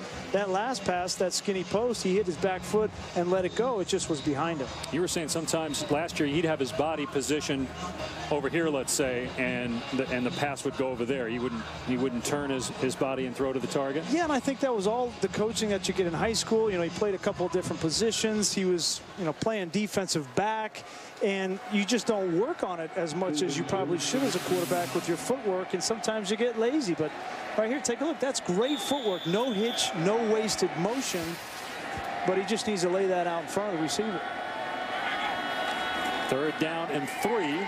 And they'll run it. Artis-Payne gets the first down, so the clock will stop to move the chains. Auburn does have a timeout. 14 seconds left. They're not going to call the timeout here, though. Reset the ball and then start the clock. First down from the 25.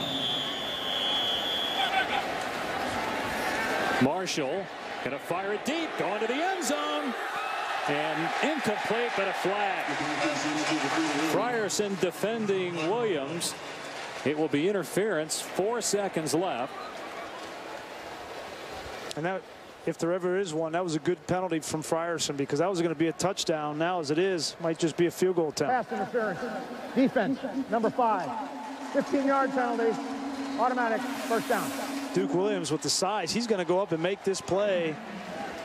Frierson gets there a little bit early, but with only 4 seconds, you take a potential touchdown and you turn it into an attempted field goal. Yeah, with 4 seconds left, you have to go for 3 here. First down from the 10. Carlson, the new kicker, replacing Cody Parkey. A very strong leg. Doesn't need it here, though. 27-yarder. And that makes it 38-10 at halftime. And remember, could have been worse. He had Marshall fumble the ball as he was going in to score. And Gus Malzahn standing by with Tom. Coach, you talked about having confidence and poise in your base passing game. A little bit of a disconnect out there in the first half. What do you attribute that to? Yeah, I tell you what, there was some good stuff that happened too. You know, the thing that I'm a little disappointed is we fumbled right off the bat the very first drive. Everything else is okay. We're playing a pretty good defense right there, so I'm okay with it. Beginning of the second quarter, you got into the red area here. Had some communication problems with substitution, sideline to the field. What do you attribute that to? Well, we just got to be more organized. That's the bottom line with that. But I think we scored on that play, so, you know, it worked. All right. Good luck. Thanks. 38-10. Auburn looking to go to 2-0 and make it 11 straight wins here at Jordan-Hare. Adnan, Robert Smith, Butch Davis, the Outback Steakhouse halftime report. A journey to the next great championship in sports. ESPN, home of the new college football playoff. New Year's will never be the same.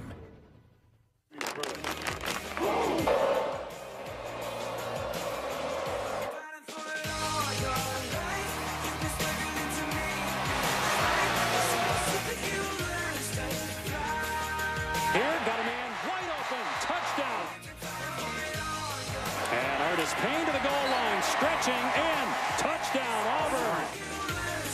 Artis-Payne to the end zone, touchdown, Auburn.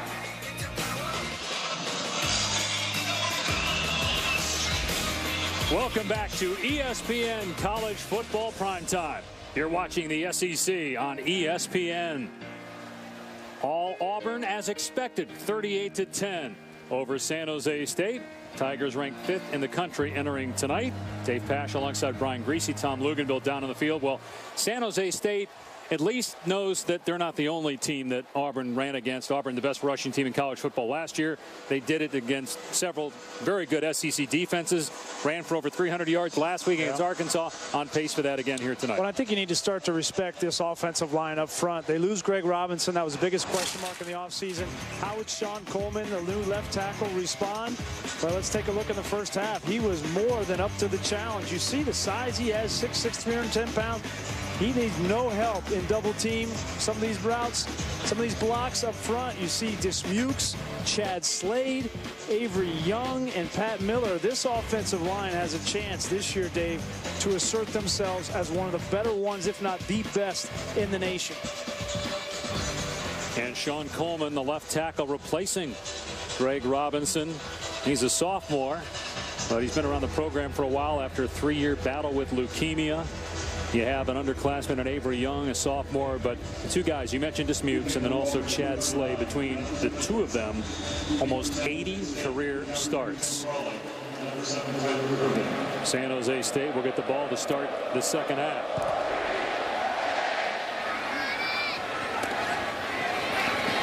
Here's Irvin across the 20 and out near the 27-yard line. So we talked about Auburn going to have another 300-yard day on the ground already. 237.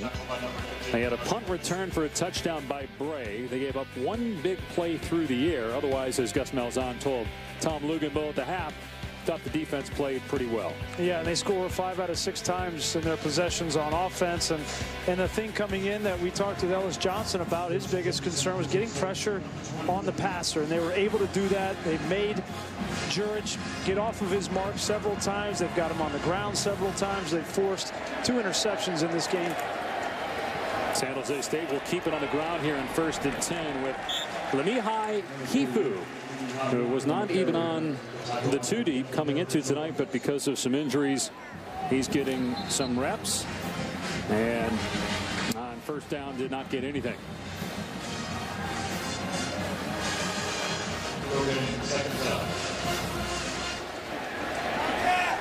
After tonight, Auburn will have about 11 days to prepare for its next opponent, a Thursday night game on ESPN at Kansas State.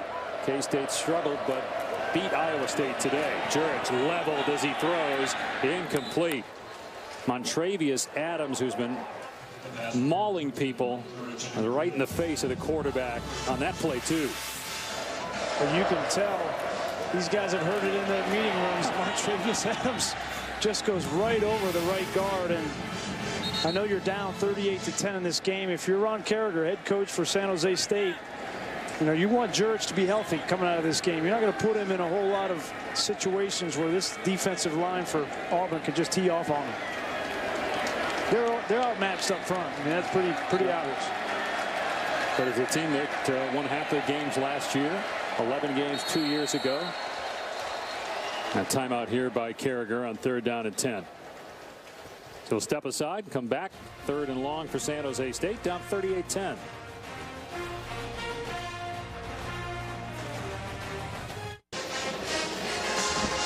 Get your NFL Sunday started at 10 a.m. on ESPN with Sunday NFL Countdown presented by Snickers. All the latest news from stadiums around the league up until kickoff. And over on ESPN2 at 11 a.m., Fantasy Football Now delivered by Papa John's. Both also available on Watch ESPN. And a doubleheader Monday Night Football on ESPN as well. Auburn leading 38-10 over San Jose State. Early 3rd quarter. And a 3rd down and 10 for Blake Jurich. And Jurich able to run and get the 1st down, diving for the 42-yard line. So a gain of 16. Good job by Jurich, recognizing man-to-man coverage downfield. When you get under pressure like he's been under in this first half of this game, your eyes start to come down a little bit quicker, and it's natural as a quarterback. And that time he was fortunate there was a crease. Once he got past the first line of defense, it was everybody had their backs turned. They hand it off to Hifu. And on the cutback, he gets to the 46-yard line, brought down by Elijah Daniel. 2nd down. Casanova McKenzie is there on the stop as well.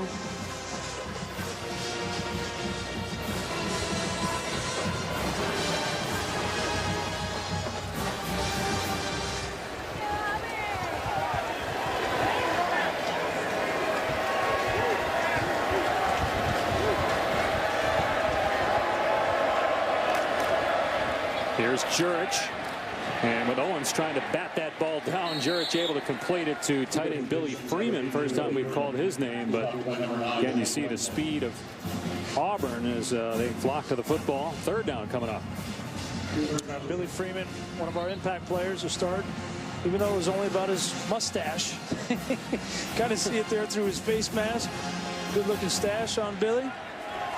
He's a playmaker. Last year he averaged 16 yards a catch in this offense. And obviously David Thales, the quarterback, a little bit more explosive offense, but he's going to be a big part of this offense this year.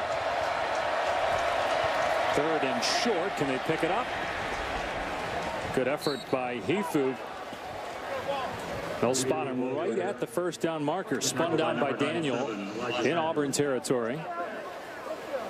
Looks like he got it. It is a first down. Good effort by the back because Daniel was all over him. Ron Carragher, 2nd year, was Troy Aikman's backup at UCLA in the late 80s. Spent some time in the SEC as an assistant at Kentucky. Play fake here for Jurich. Going downfield, and the pass is on the money. Pulled in inside the 10-yard line. It'll be 1st and goal for San Jose State. Catch made by Jordan Soares.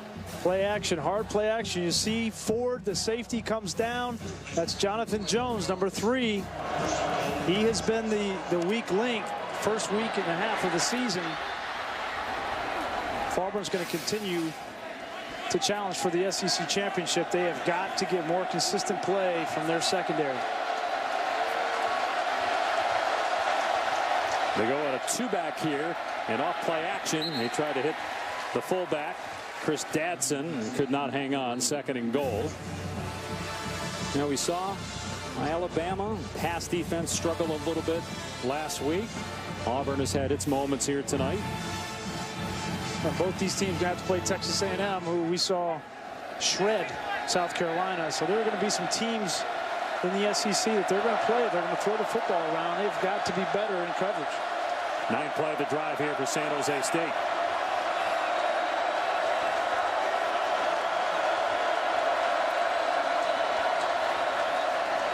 George handing it off, and again, he for good effort, but he only makes it to the 5-yard line, so it'll bring up 3rd down and goal. You would think it's all 4-down territory at this point in the game for San Jose State. You had McKenzie in there again, 250-pound middle linebacker. Right, McKenzie's the kind of linebacker that is getting to a point now where they're so big, 250 pounds, that you wonder how much they can play against these spread, speed, perimeter offenses. But McKenzie has enough athletic ability to run sideline to sideline. And Tyler Irvin lined up in the backfield, and off play action, Jurich rolling out, and his pass knocked down by Devontae Lambert. Either that or Jurich just lost the ball as he tried to throw it. Hard to tell if Lambert got a piece of it or not. It's 4th down.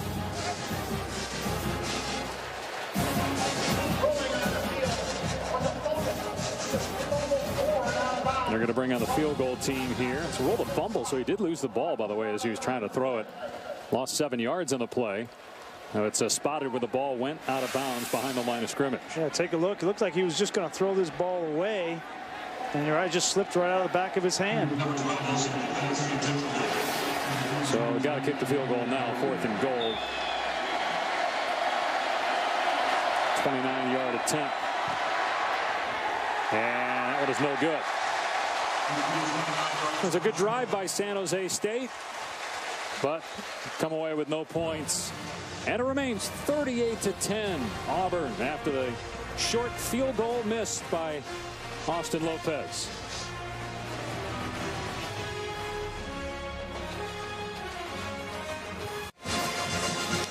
Back at Jordan-Hare Stadium, 3rd quarter, Auburn 38, San Jose State 10. You know, we've talked about the passing game for Nick Marshall, and Gus Malzahn wanting to be confident with just the routine-based throws. So when you look at the first half and you see the slant route after he missed one to DeQuil Williams over the middle of the field, he's in rhythm, he looks smooth. That's what you want to see. That's a confidence throw. Now you go back a little later on, and he's into the pocket. Now he's got to move his feet just a little bit, and he comes back to the right and hits with a laser DeQuil Williams over the middle of the field, but watches his feet lead his eyes. We'll talk more about it in just one moment. You saw the numbers there, Luke, so far. 50% completion rate. Had the fumble. It looked like it was going to be a touchdown. Went through the end zone for a touchback. And they run it here to Artis-Payne. And he's tackled at the 26, Tom. You know, guys, if you watch his feet right here, what they want out of him is they want him to be able to step to his throw. As he steps to his throw, that's where he's going to lead his target. When you watch that second play, he was here, and then his feet came back here to throw. A year ago, what he was doing is he'd come here, and he'd never bring his feet back, and he'd throw there, creating a lot of inaccuracy, and the ball sailing off to the right. Those are the improvements in terms of mechanics that they want to continue to see out of Nick Marshall. Probably tough to throw in rain boots as well. Marshall up to the 28. Guys, we another shot of Luke's shoes, please. Third down. Hey, a lot of games have been delayed today, so he came prepared. Hey, man, that was good stuff Luke was giving you right there. He's going to get all over his shoes, or he's got to wear galoshes when there's a chance of rain. Dry fit pants on top of that, aren't they, Luke? Marshall keeping it, gets the first down. Oh, big-time tackle by Tago. Hey, guys, I can't wear my routine boots when I might have a danger of rain and lightning. I got to prepare. Doesn't the water just go right off the snakeskin? Oh, no. Well, crocodile, yes. Snakeskin, no. But listen, I know it's nice being in your covered perch up there. Meanwhile, a San Jose State player just went down. You don't want to speculate, but it's where you see cramps a lot, where a guy just goes to the ground. And they're working on that right leg. Can't see the number. It's incredibly humid here in Auburn. 9 minutes to go in the third. Back in a moment.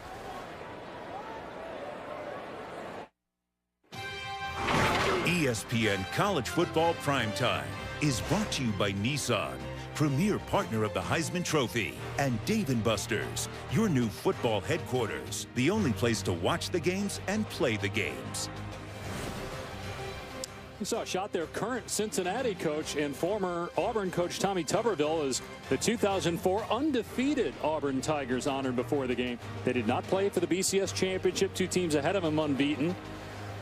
And you know, Tacos and people, that sparked a lot of discussion about needing that +1 or a playoff because Auburn was left out of an opportunity to play in the championship game. How about Cincinnati getting 2 byes to start the year? That's why Coach Tuberville could be here tonight. Their first game is until next weekend. And here's Nick Marshall trying to get outside. He'll get wrapped up for a loss of about 2 or 3. Now that 04 team was outstanding. I mean, they rolled through the SEC. They had one close game. They beat LSU 10-9, but you know, you had some outstanding players on that team. Cadillac Williams and Ronnie Brown, that combination. Jason Campbell.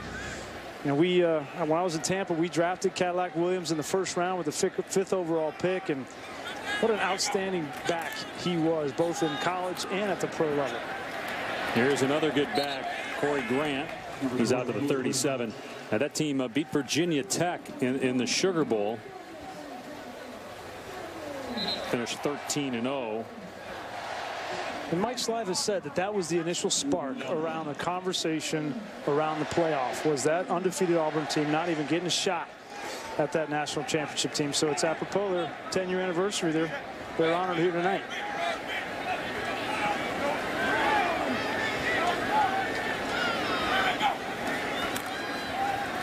Marshall on 3rd down, and a pass off target intended for Tony Stevens, so it's 4th down.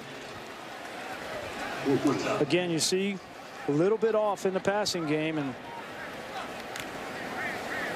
it's hard to tell in these situations. Tony Stevens, does he come out of his break? You want Nick Marshall to lay that ball out front. That's a good throw right there. That's a good throw. When you're a receiver and you're coming on an in cut like that, and your head whips around right out of the break, that's a sign that you didn't run out of your break. And that quarterback is depending on you to be in a certain spot. Tony Stevens got to be in that spot. Short punt, and the fair catch signal. Irvin has it at the 25-yard line.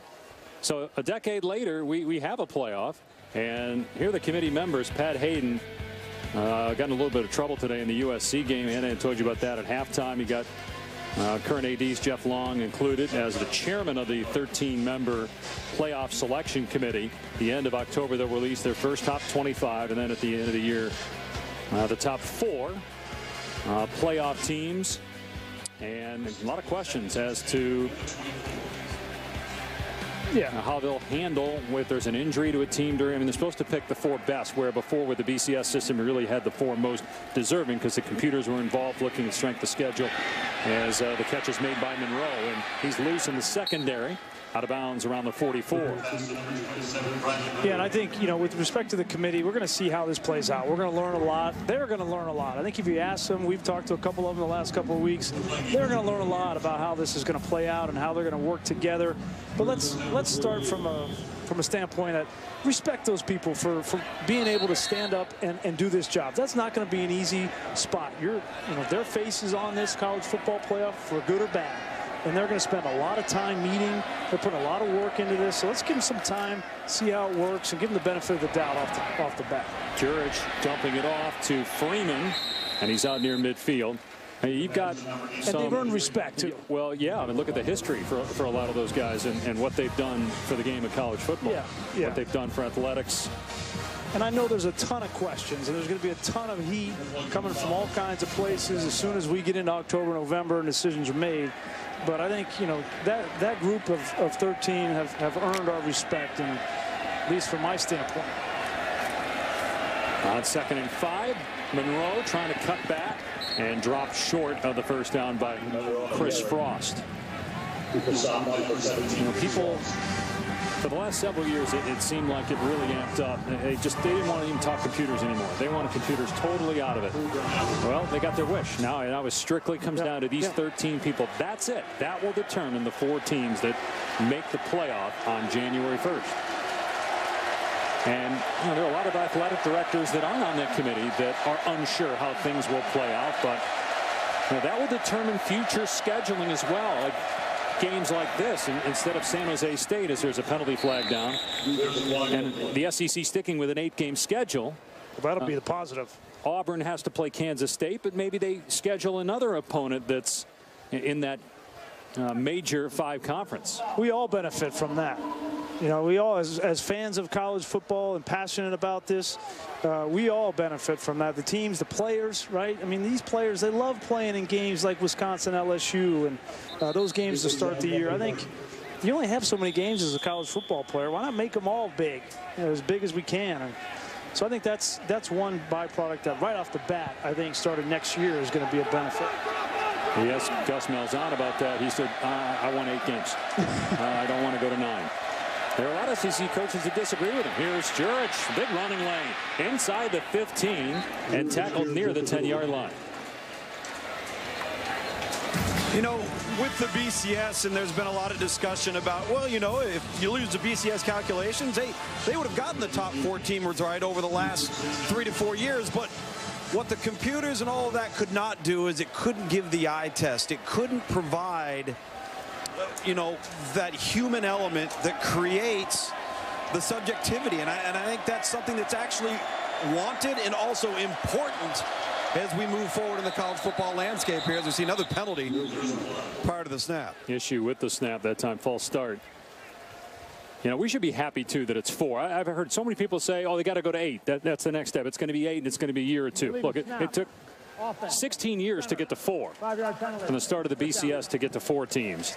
I think we should just be grateful we're at 4 right now. I don't know that we should even go that far to think that anybody between 5 and 8 can be. Would anybody between 5 and 8 have any chance against Florida State last year? No. So I think you're right. Start with 4, and we got 12 years as part of the contract. We got 12 years. I don't see that changing anytime soon. After the penalty, 1st and 15. And Jurich will keep. And chased down by Ford. Good job by Jonathan Ford. We've talked a lot about this secondary and giving up plays and miscommunication. And, the secondary in football is one of the hardest positions to play for communication purposes because things are coming fast at you. The players are much further apart.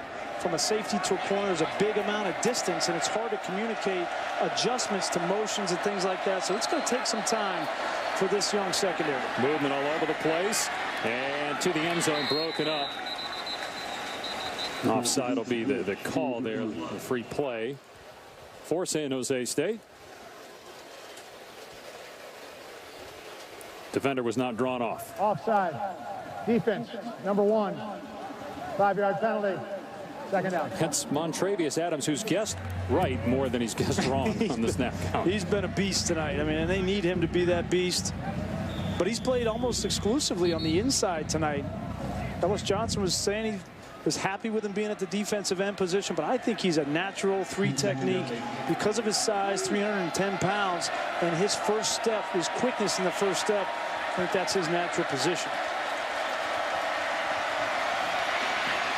Food grabbed by McKenzie and tackled. Third down. San Jose State still fighting, trailing by 28 points. 4 minutes to go in the third quarter. Been impressed with the skill positions for San Jose State and their ability to make some plays. We've seen Tyler Winston make plays, Tyler Irvin. Tight end Freeman has made some plays. Irvin's not in the game at this juncture, but he'd be a guy to look to get the football to. Had that 75-yard catch and run for a touchdown in the first half. Third down and 6.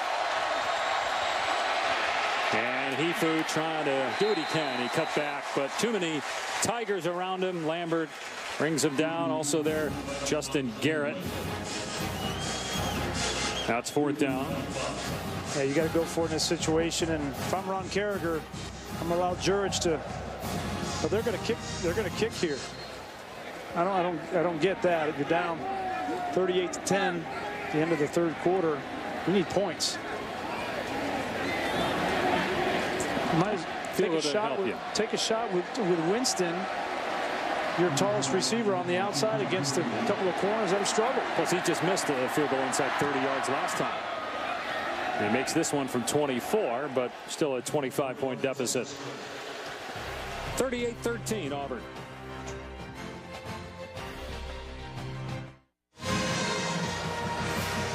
Dave Pass, Brian Greasy, Tom Luganbill, and Auburn.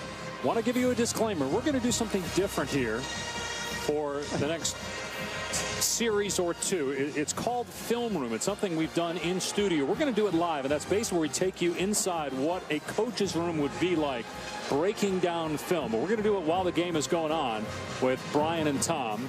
I'll kind of direct things, and Brian and Tom will talk about what they're seeing over the play, formation, as well as what they're seeing defensively. So you're going to be the head coach? I actually get to be the quarterback finally. You two guys get to be the coaches. It is a different thing when you're in a coach's room and you're watching tape, review of a tape. There's so many things that they're talking about that you wouldn't normally hear. Sure. You saw the pitch there was smart, right? They dropped the ball, and we'll see if Auburn did recover, and they did, so it's Auburn football. Why not, right? Why not try that? Smart. I mean, see if everybody's got their head in the game. And they didn't. Fumbled it.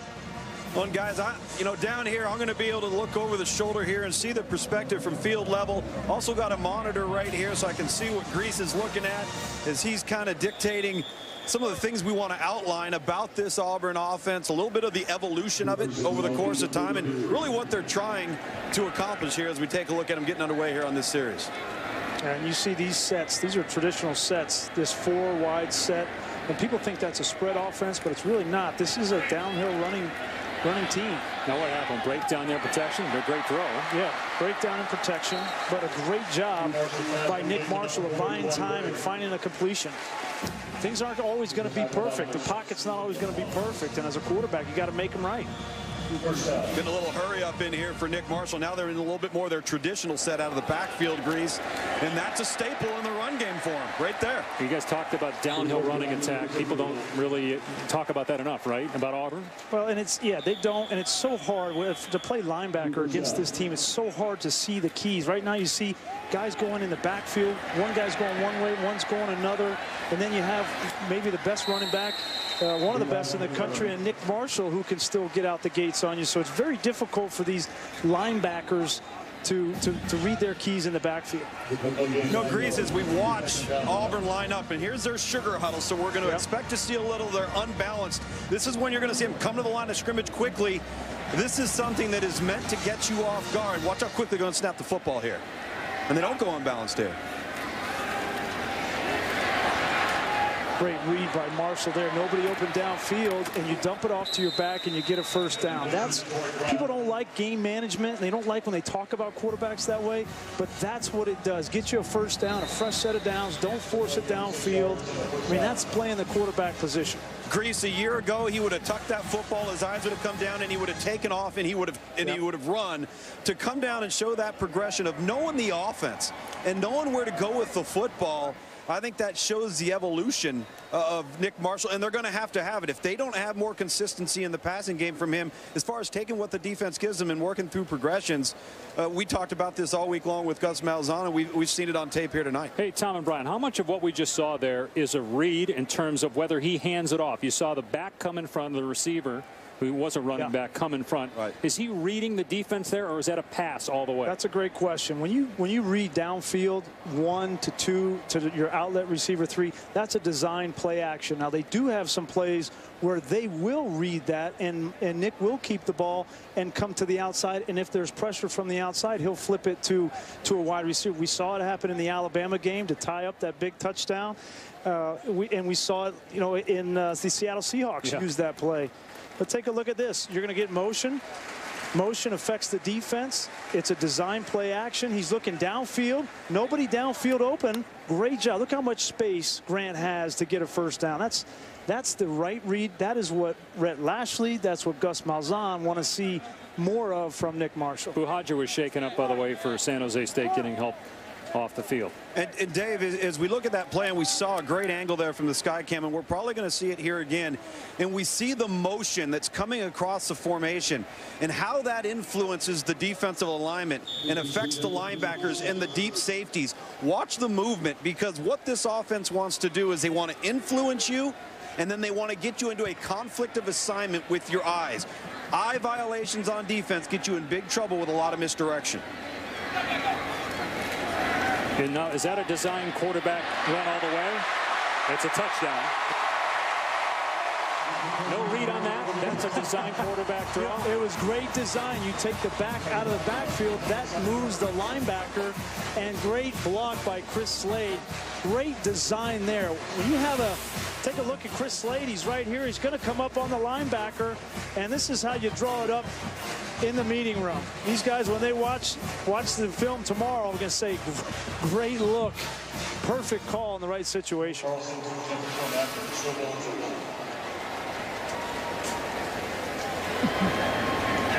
I figure you guys want to break down the extra point, so I'll do it.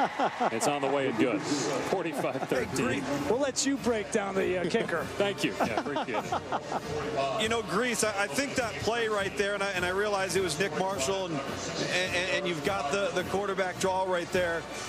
But I think a myth needs to be dispelled about this offense. There's this notion of the spread offense, and I don't know if this offense could be anything further from that. This is derived from the old Delaware wing tee. It started with 3 plays.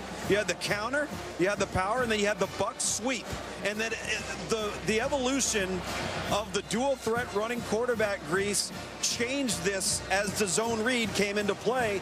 And yes, they might be in spread elements, but its simplicity made it look complex. What do we have? 4 run plays, 6 pass plays, essentially, and some wrinkles, as you mentioned, Grease. Yeah, and the play action is really the last piece of that. That's going to add so much more sting to this offense. But you're right, it is very simple, and these guys learn it very quickly.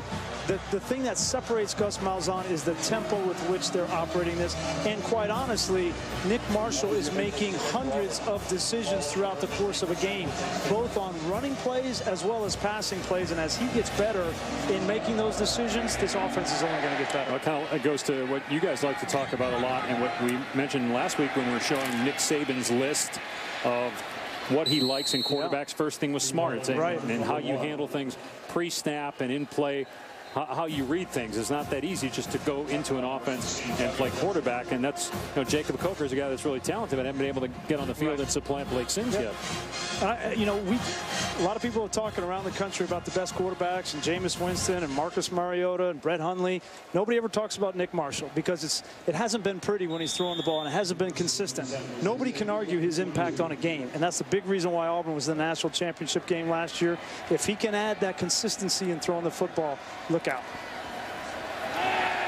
I'll call this one for you here. It's going to be a double pass, and Jurich is dropped. I know you guys are trying to make the pencil neck play-by-play guy obsolete, but I do have a purpose. Mincy with the tackle, and it's a loss back at the 8-yard line. Why didn't that play work, Dave? Well, he didn't block Mincy. That's why. Here we go. We toss it. Now, what are you going to do if you're 27 right here, Dave? Well, he's got to throw it back to the quarterback, and then don't you over here have to block Mincy? That's a fantastic job, though, guys, in all honesty, of maintaining outside leverage, not getting caught up with your eyes in the backfield. Even if there was no pressure on Juris, there was nowhere to throw the football. Are you telling me that 27 wasn't supposed to do that? What did he do wrong then? No, he was supposed to throw it back. So what went wrong? Great read by Mincy. Just a great play by Mincy. And this is a situation here. If I'm Ellis Johnson, we're sitting in the meeting room tomorrow. I say, okay, guys, 3rd down and long, backed up. Pin your ears back. I want to see who can rush the passer. I mean, we've had struggles with that. I want to see who can get after the quarterback. That'll do it. Hope you enjoyed it. If you did, you'll see it next week. If you didn't, you'll never see it again. But cutting room floor. We had fun. If you would have analyzed that better, we might have stuck around.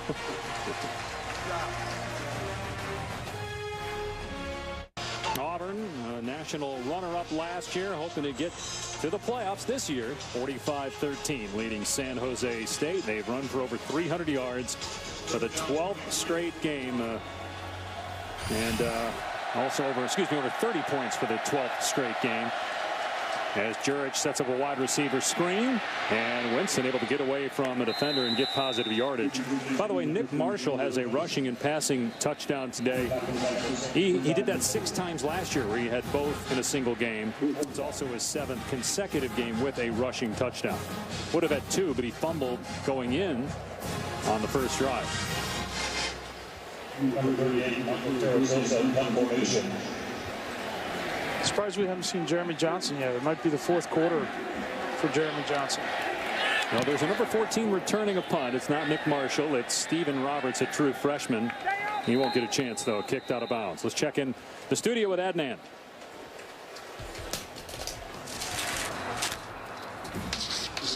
All right, thank you very much. They appreciate the Dr. Pepper Conference update. Royce Freeman for Oregon as the Ducks offense alive, Robert Smith. I'll tell you what, this is all Oregon needed. Another running back to go with Tyner and Byron Marshall. They can put up points in a hurry, Dave. Yes, they can. We were complimenting Michigan State for a while, and then you look up and Oregon scored again. Leading by 12, Ohio State down 2 touchdowns late first half against Virginia Tech. As Jeremy Johnson is in the ball game. He started last week. He started a couple games last year. He's an excellent passer, and try to show off his arm here. And there's contact. Had no chance to get it to Marcus Davis. No flag. I think Davis actually stepped out of bounds. The official tossed his hat down on the ground. Johnson is a sophomore, 6'5", 230. Played in 6 games as a true freshman last year. And he was really impressive in 1/2 last week against Arkansas. 243 yards and 2 touchdowns. Offense looks a little bit different. Gus Malzahn to throw the ball a little bit more, a little less of the zone read and outside run with Johnson in the game. Johnson puts that one on the money to Quan Bray, gain of a handful.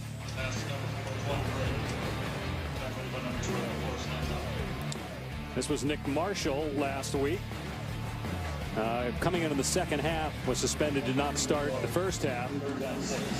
And Jeremy Johnson, the offense was good in the first half, but when Marshall came into the second half, not only did the offense pick it up, the entire team did. The defense only gave up 2 rushing yards in that second half. But I think this whole Auburn team has confidence in number 6. They know that he is a big-time player, and that he just happens to be playing behind a real game breaker in Nick Marshall. Johnson on 3rd down, a laser caught for a first down. Melvin Ray on the catch inside the 20 to the 18. You see a little bit of the arm strength and the anticipation. It just looks different coming out of number 6's hand than 14. You see that anticipation in front of the receiver. If I was a receiver for Auburn, I would love playing with Jeremy Johnson. Here's Johnson running the ball, trying to stiff arm the defender. And tackled out of play right at the line of scrimmage. And I thought it was interesting. I saw a quote from Jeremy this week talking about he's been, you know, Nick's been working on his passing all offseason. I've been working on my zone read game. And Nick's been helping me with how you read it and where your eyes should be. He really wants to be that quarterback that can do anything in this offense, even though he's not as electric. And he admits that he's not quite as fast as Nick. He's like, I want to be able to do that zone read stuff too. Did I hear you say that you think he's the second best quarterback in the SEC? I do. Behind you name me one that's better. We don't know a whole lot about Kenny Hill. He one week, Melvin Ray on the catch first down. But name me a quarterback that's better than Jeremy Johnson. I'm struggling to come up with one. Exactly. Good throw here. 15-yard gain. I'd be hard-pressed to put Bo Wallace there. No. Running play as Peyton Barber takes it to the goal line and tackled just short of Pater. And Dak Prescott, you put him above Jeremy Johnson? No. Mississippi State. Second and goal.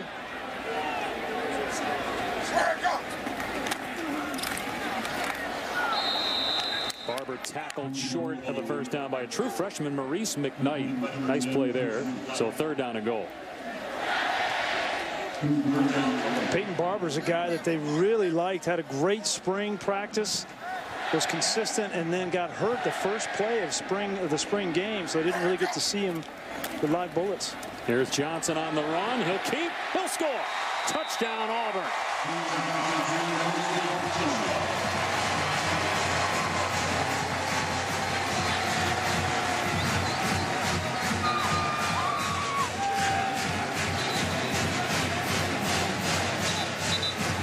And whether you agree if he's one of the best in the SEC or can start anywhere else, doesn't really matter. He is the best backup in all of college football, and for that reason, Auburn is in really good shape if something were to happen to Nick Marshall.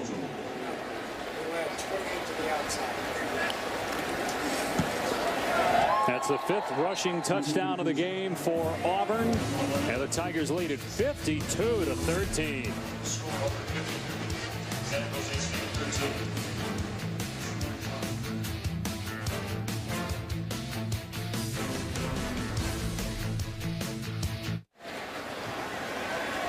Monday Night Football is back. A Week 1 doubleheader starting at 7:10. Eli Manning and the Giants against the best receiver in the NFL, Calvin Johnson, and the Lions. And then after that, the game that Greasy will be telling his grandkids about, the Cardinals and Chargers, 10:20 Eastern. What about your Cardinals? What do we need to know? Any shot against Phillip Rivers? I can tell you this, that Andre Ellington is day-to-day. It's not out of the realm of possibility that he could play on Monday, even though there were some reports that he could be out a month. So They're going to miss Darnell Dockett. Gosh, that was the one that hurt. They miss his leadership. Darrell Washington, one of the better inside linebackers, suspended for the year. But enough about the Cardinals. 52-13. Here's Tim Crawley on the return. Tripped up and pushed out around the 30-yard line. 52-13. Auburn on top. 11:49 away from a 2-0 start before a Thursday night game with Kansas State on ESPN on the 18th of September.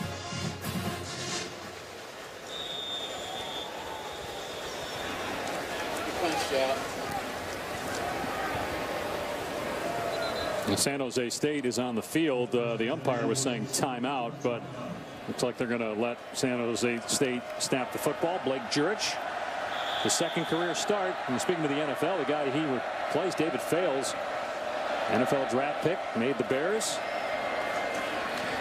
Here is Hifu. Cut down after a gain of 1. There's a penalty marker down at the 30-yard line. Going to be holding on San Jose State. Let's go to the studio and check in with Adnan. All right, Dave, an update on Virginia Tech and Ohio State. Michael Brewer completes to Sam Rogers, and right now, Coach Butch Davis-Tech looks good. Yeah, I tell you what, the one thing you don't want to do is give Bud Foster's defense a big lead. Up by 14 at the half. Dave, back to you. Yeah, we'll see Virginia Tech next week, Saturday noon on ESPN. And that might seem like a surprise or an upset to some, but you know, those that watch a lot of college football know that defense for Virginia Tech and special teams are always going to keep them in games. And the loss of Braxton Miller is just that's going to be hard for Ohio State all season to overcome.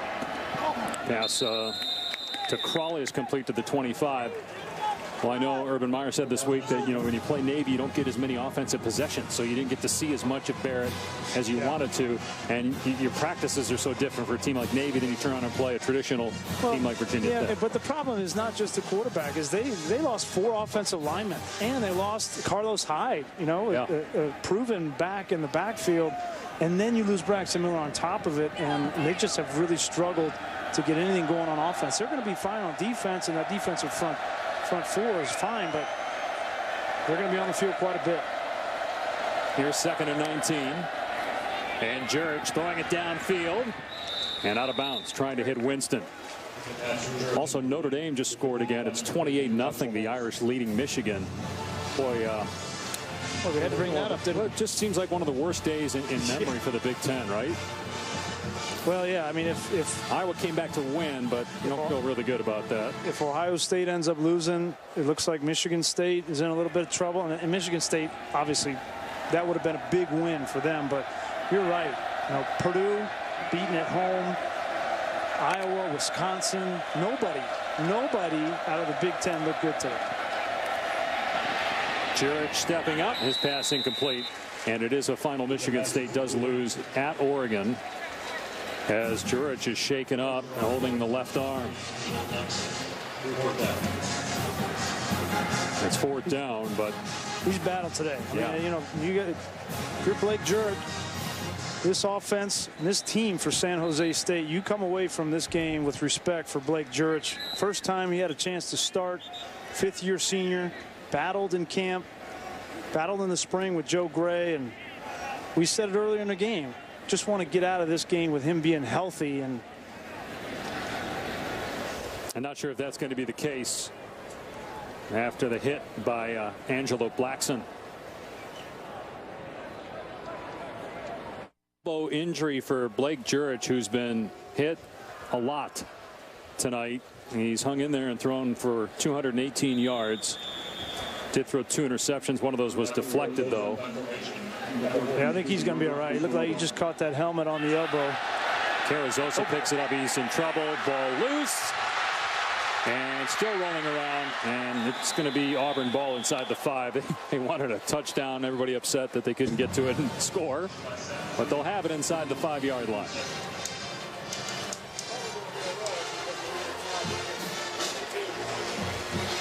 Ron Carragher wanted to come in this game and just compete, play hard. That's just a kicker that doesn't have a whole lot of experience. You got to catch that ball.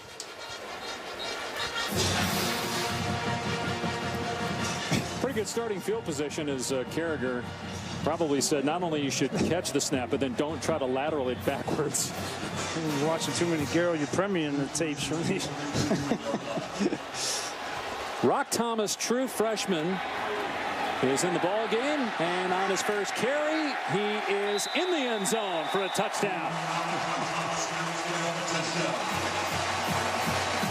Easy as that for the true freshman, right? 1 carry, 1 touchdown.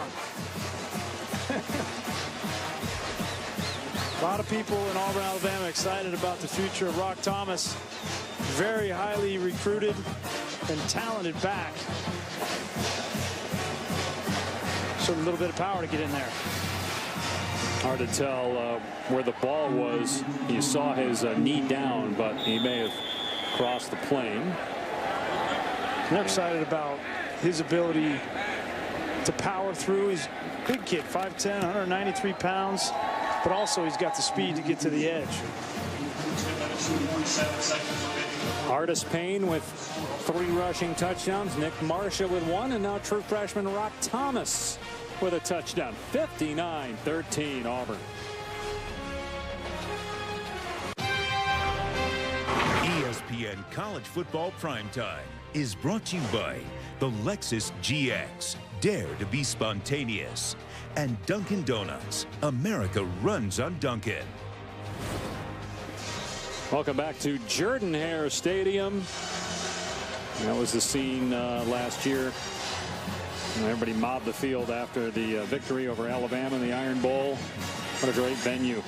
Well, and these fans were treated to the Georgia game and the Alabama game. 75th anniversary of Jordan-Hare Stadium. 87,451 seats. And they were all full tonight. Not so much right now, but a good show by the home team. Here's Tyler Irvin on the kick return, and he is tackled short of the 25-yard line. Yeah, we started out the game talking about what is the balance that Gus Malzahn wants to see of his offense. The inside power zone, check mark. 144 yards and 2 touchdowns, no question. There's no question about that. They're going to be able to run the ball between the tackles. The low sweep, 3 touchdowns on the outside. No problem with that. The question coming in was the vertical play action. 3 of 7 for 19 yards. Yes, there was a touchdown, but there were some missed opportunities. Nick Marshall continued. There's room for growth there. I think Gus Malzahn, and knowing him and what a perfectionist he is, he's going to demand more efficiency and execution in that vertical passing game, and it just wasn't there tonight. By the way, a new quarterback for San Jose State, Joe Gray, who lost the job to Blake Jurich in camp, a junior from Los Angeles. He threw 1 pass last week. So he's in there for second down.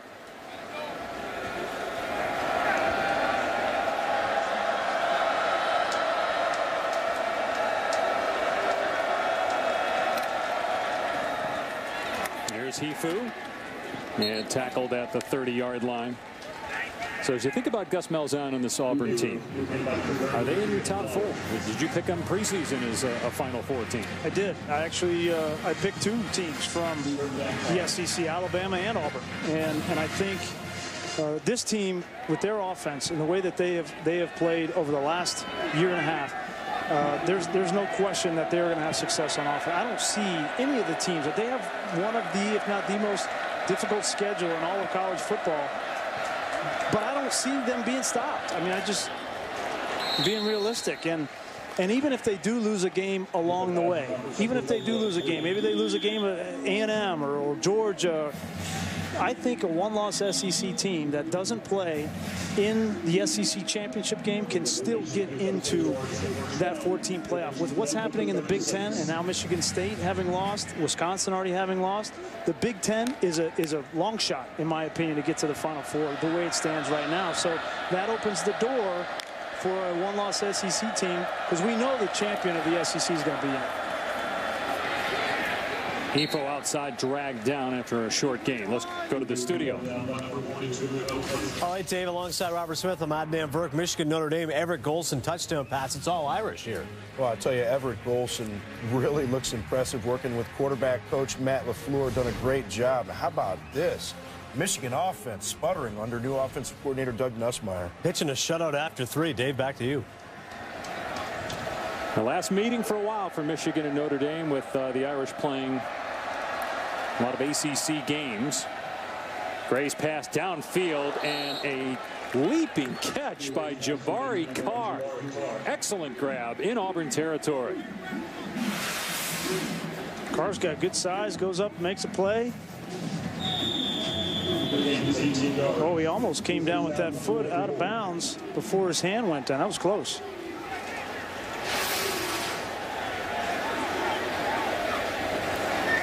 Carr, a graduate student from San Jose. So first down inside the 45 of Auburn. Gray to the air again, throwing it deep and out of bounds. Let's go back to the discussion on the Final Four. I think even going into the year, most would agree with you that 2 teams from the SEC, the best conference college football, would get in, assuming that one of those teams had, or both those teams have one loss, certainly the champion and then one other team. You have to think the Pac-12 champ, although with USC being Stanford, are we going to see the Pac-12 champ with 2 losses? I don't know. I mean, the way Oregon looked today against a really good Michigan State team, they have to be the favorite out there. That's the other team that I had in my Final Four, and then Florida State. So Florida State, Oregon, Alabama, and Auburn. And, you know, there was some political pressure to have representatives from 4 different conferences in the playoff. But with the way that the Big Ten has performed, I think, like I said, they're announced. And then what happens in the Big 12? That's the other question, because it's going to come down to the second team out of the SEC and the Big 12 champ. And does the Big 12 cannibalize itself? Because there are so many teams that are right around that same kind of skill level, and can Oklahoma go through unscathed? No conference championship game, but they play everybody. Yeah. You'd have to think, though, if Oklahoma or Baylor go undefeated, they're in. The SEC champ is in. You know, the Pac-12 champ is in again, unless you've got the Pac-12 champ with a couple losses. And what happens if Florida State loses a game? Yeah, well, that would shake up everything. But they didn't look good. WNBA Finals begin Sunday on ABC with Game 1 between Phoenix and Chicago at 3:30 Eastern, 12:30 Pacific on ABC. The WNBA Finals 2014 presented by Boost Mobile. And a great year for the Mercury. They're thinking championship, just like these Auburn Tigers, 13 seconds away from their second title in 4 years. Last year, won the championship in the 2010 season with Cam Newton running the show. Brandon Monroe brought down in the backfield, had no running room that time. Ben Bradley was there for Auburn. Let's bring Tom Luganville in here. You mentioned your Final Four, Brian. You've got 2 SEC teams, including Auburn. Lugs, what's your Final Four right now? Well, I certainly would go with Oregon. I like this Auburn football team. Either the winner of either Baylor or Oklahoma. And a lot of that's going to depend on Bryce Petty there. And I do think they're going to be a second team, out of the SEC. I'm not so sure, though, that Florida couldn't be that dark horse team when it's all said and done. So I would keep an eye on the Gators there. We talked about the Big 12, and Grease, you referenced them cannibalizing themselves. Where they could be in slight danger is if you have a Baylor or an Oklahoma, and they're the clear 2 best teams, and the rest of the conference does cannibalize itself. Does it hurt the Big 12 champ if they have a loss, and the loss isn't to the other best team in the conference, and you don't have a conference championship game to make up for it versus a ranked opponent? There's no question, but that was a nice waffling answer there. He asked him for 4, he gave you a 6.5. So. Hey, that's what I do. You forgot one team, Florida State. You leaving them out, Luke? No, I'm not leaving them out. Go ahead and put them in there. Although you got 7. Gray on first down, going to throw it toward the end zone, and it is picked off.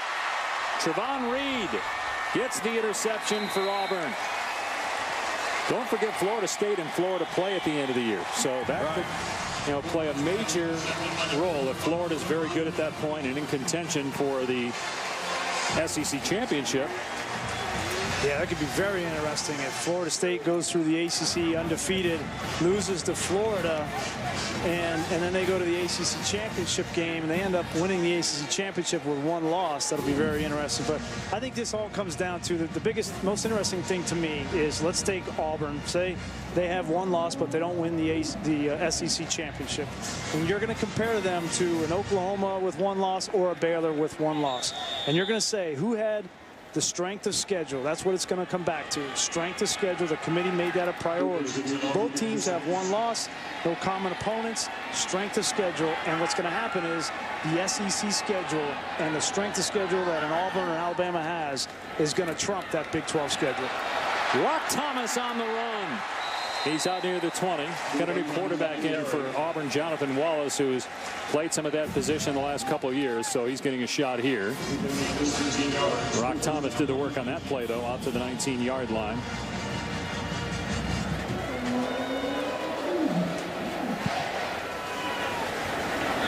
Thought we might, at some point, see Tucker Tuberville at quarterback. We still might. There's 5 minutes left. His dad, Tommy, is here, the head coach at Cincinnati.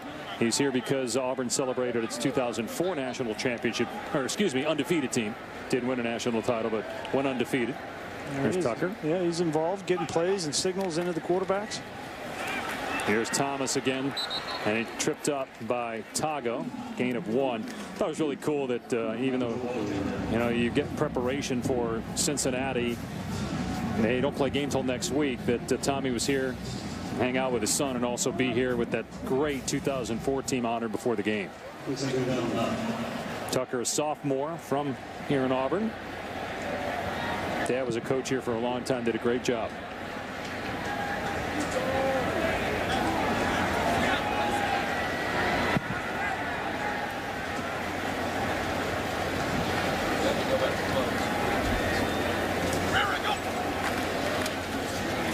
Thomas again on the perimeter.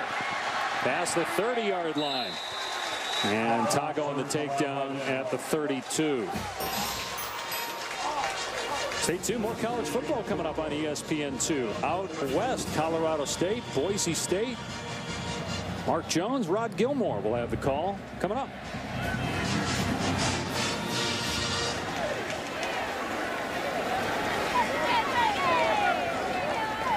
Inside 4 minutes remaining here in the fourth. 59-13 Auburn.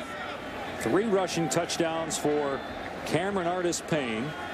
So 2 straight 100-yard rushing games for him to start the season. Giving Rock Thomas a lot of work here. Making guys miss. Finally brought down at the 40-yard line, an 8-yard gain.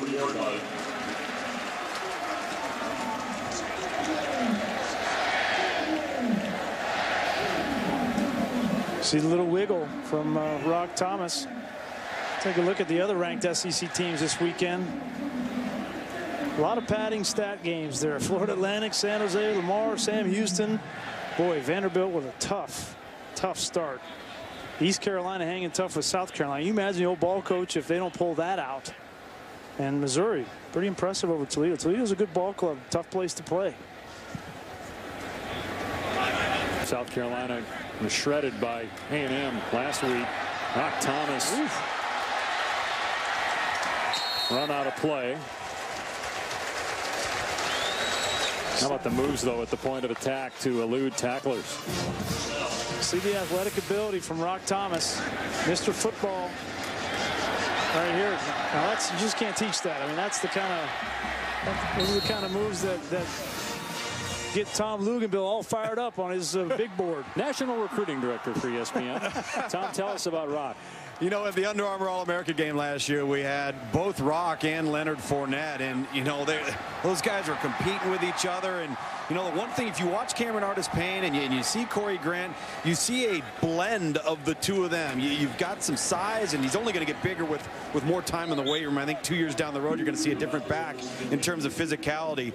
But Auburn does not have a back on their roster that has the explosive lateral and sudden jump cut quickness that we're seeing from Rock Thomas. He brings a little bit of an extra dimension to the backfield. So these are going to be some valuable snaps now as this season continues to wear on. He was a fantastic player in state here at Oxford High School. Got 45 yards on 7 carries and he had his first collegiate touchdown tonight. Well, I don't see this recruiting slowing down anytime soon. With the way that this offense is producing, if you're a back, a lot of places you can go, but it's hard to argue with the production and the opportunity that Gus Malzahn is going to give you in this offense. You're going to be running in ideal looks every time you get the ball, and that's a really big selling point for Gus Malzahn and this team. Go back to when he was at Arkansas. Felix Jones, Darren McFadden, 8 years ago. Peyton Hillis, yeah. Peyton Hillis, and then, you know, he was the offensive coordinator on the 2010 national championship team here. But I think what you and Tom said earlier, that seems to be kind of a myth in calling Auburn a spread team. They really want to be a downhill running team, and that's what they are and why they have success. Well, and you look at it. Back at Auburn, he had Felix Jones, who was that fly sweep guy, Ontario McCaleb in the national championship year in 2010. Now he's got Corey Grant.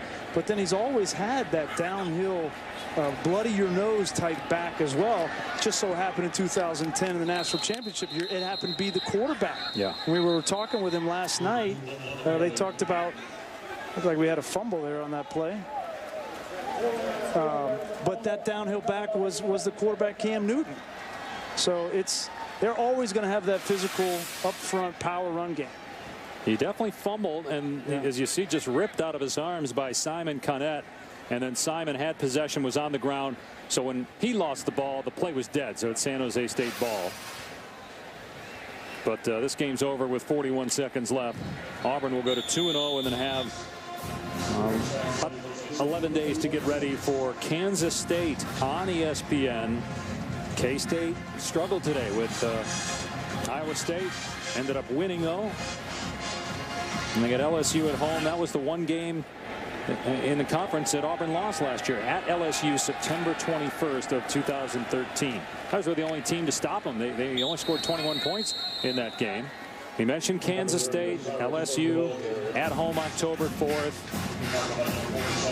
Obviously the Iron Bowl at the end of the year. Boy, that Texas A&M game just got a lot more interesting. You know, with those two offenses going at it, the struggles that Auburn's had in the secondary. They're going to have a lot of chances to get that shored up. But look at the month of October there. That's LSU, Mississippi State. Big games. And that should be the final play of the game as Auburn knocks off San Jose State 59-13, 358 rushing yards for Auburn. Our final score 59-13. For Brian Gracie, Tom Luganbill, I'm Dave Pasch. So long from here in Auburn. Now let's go to Boise, Idaho. Mark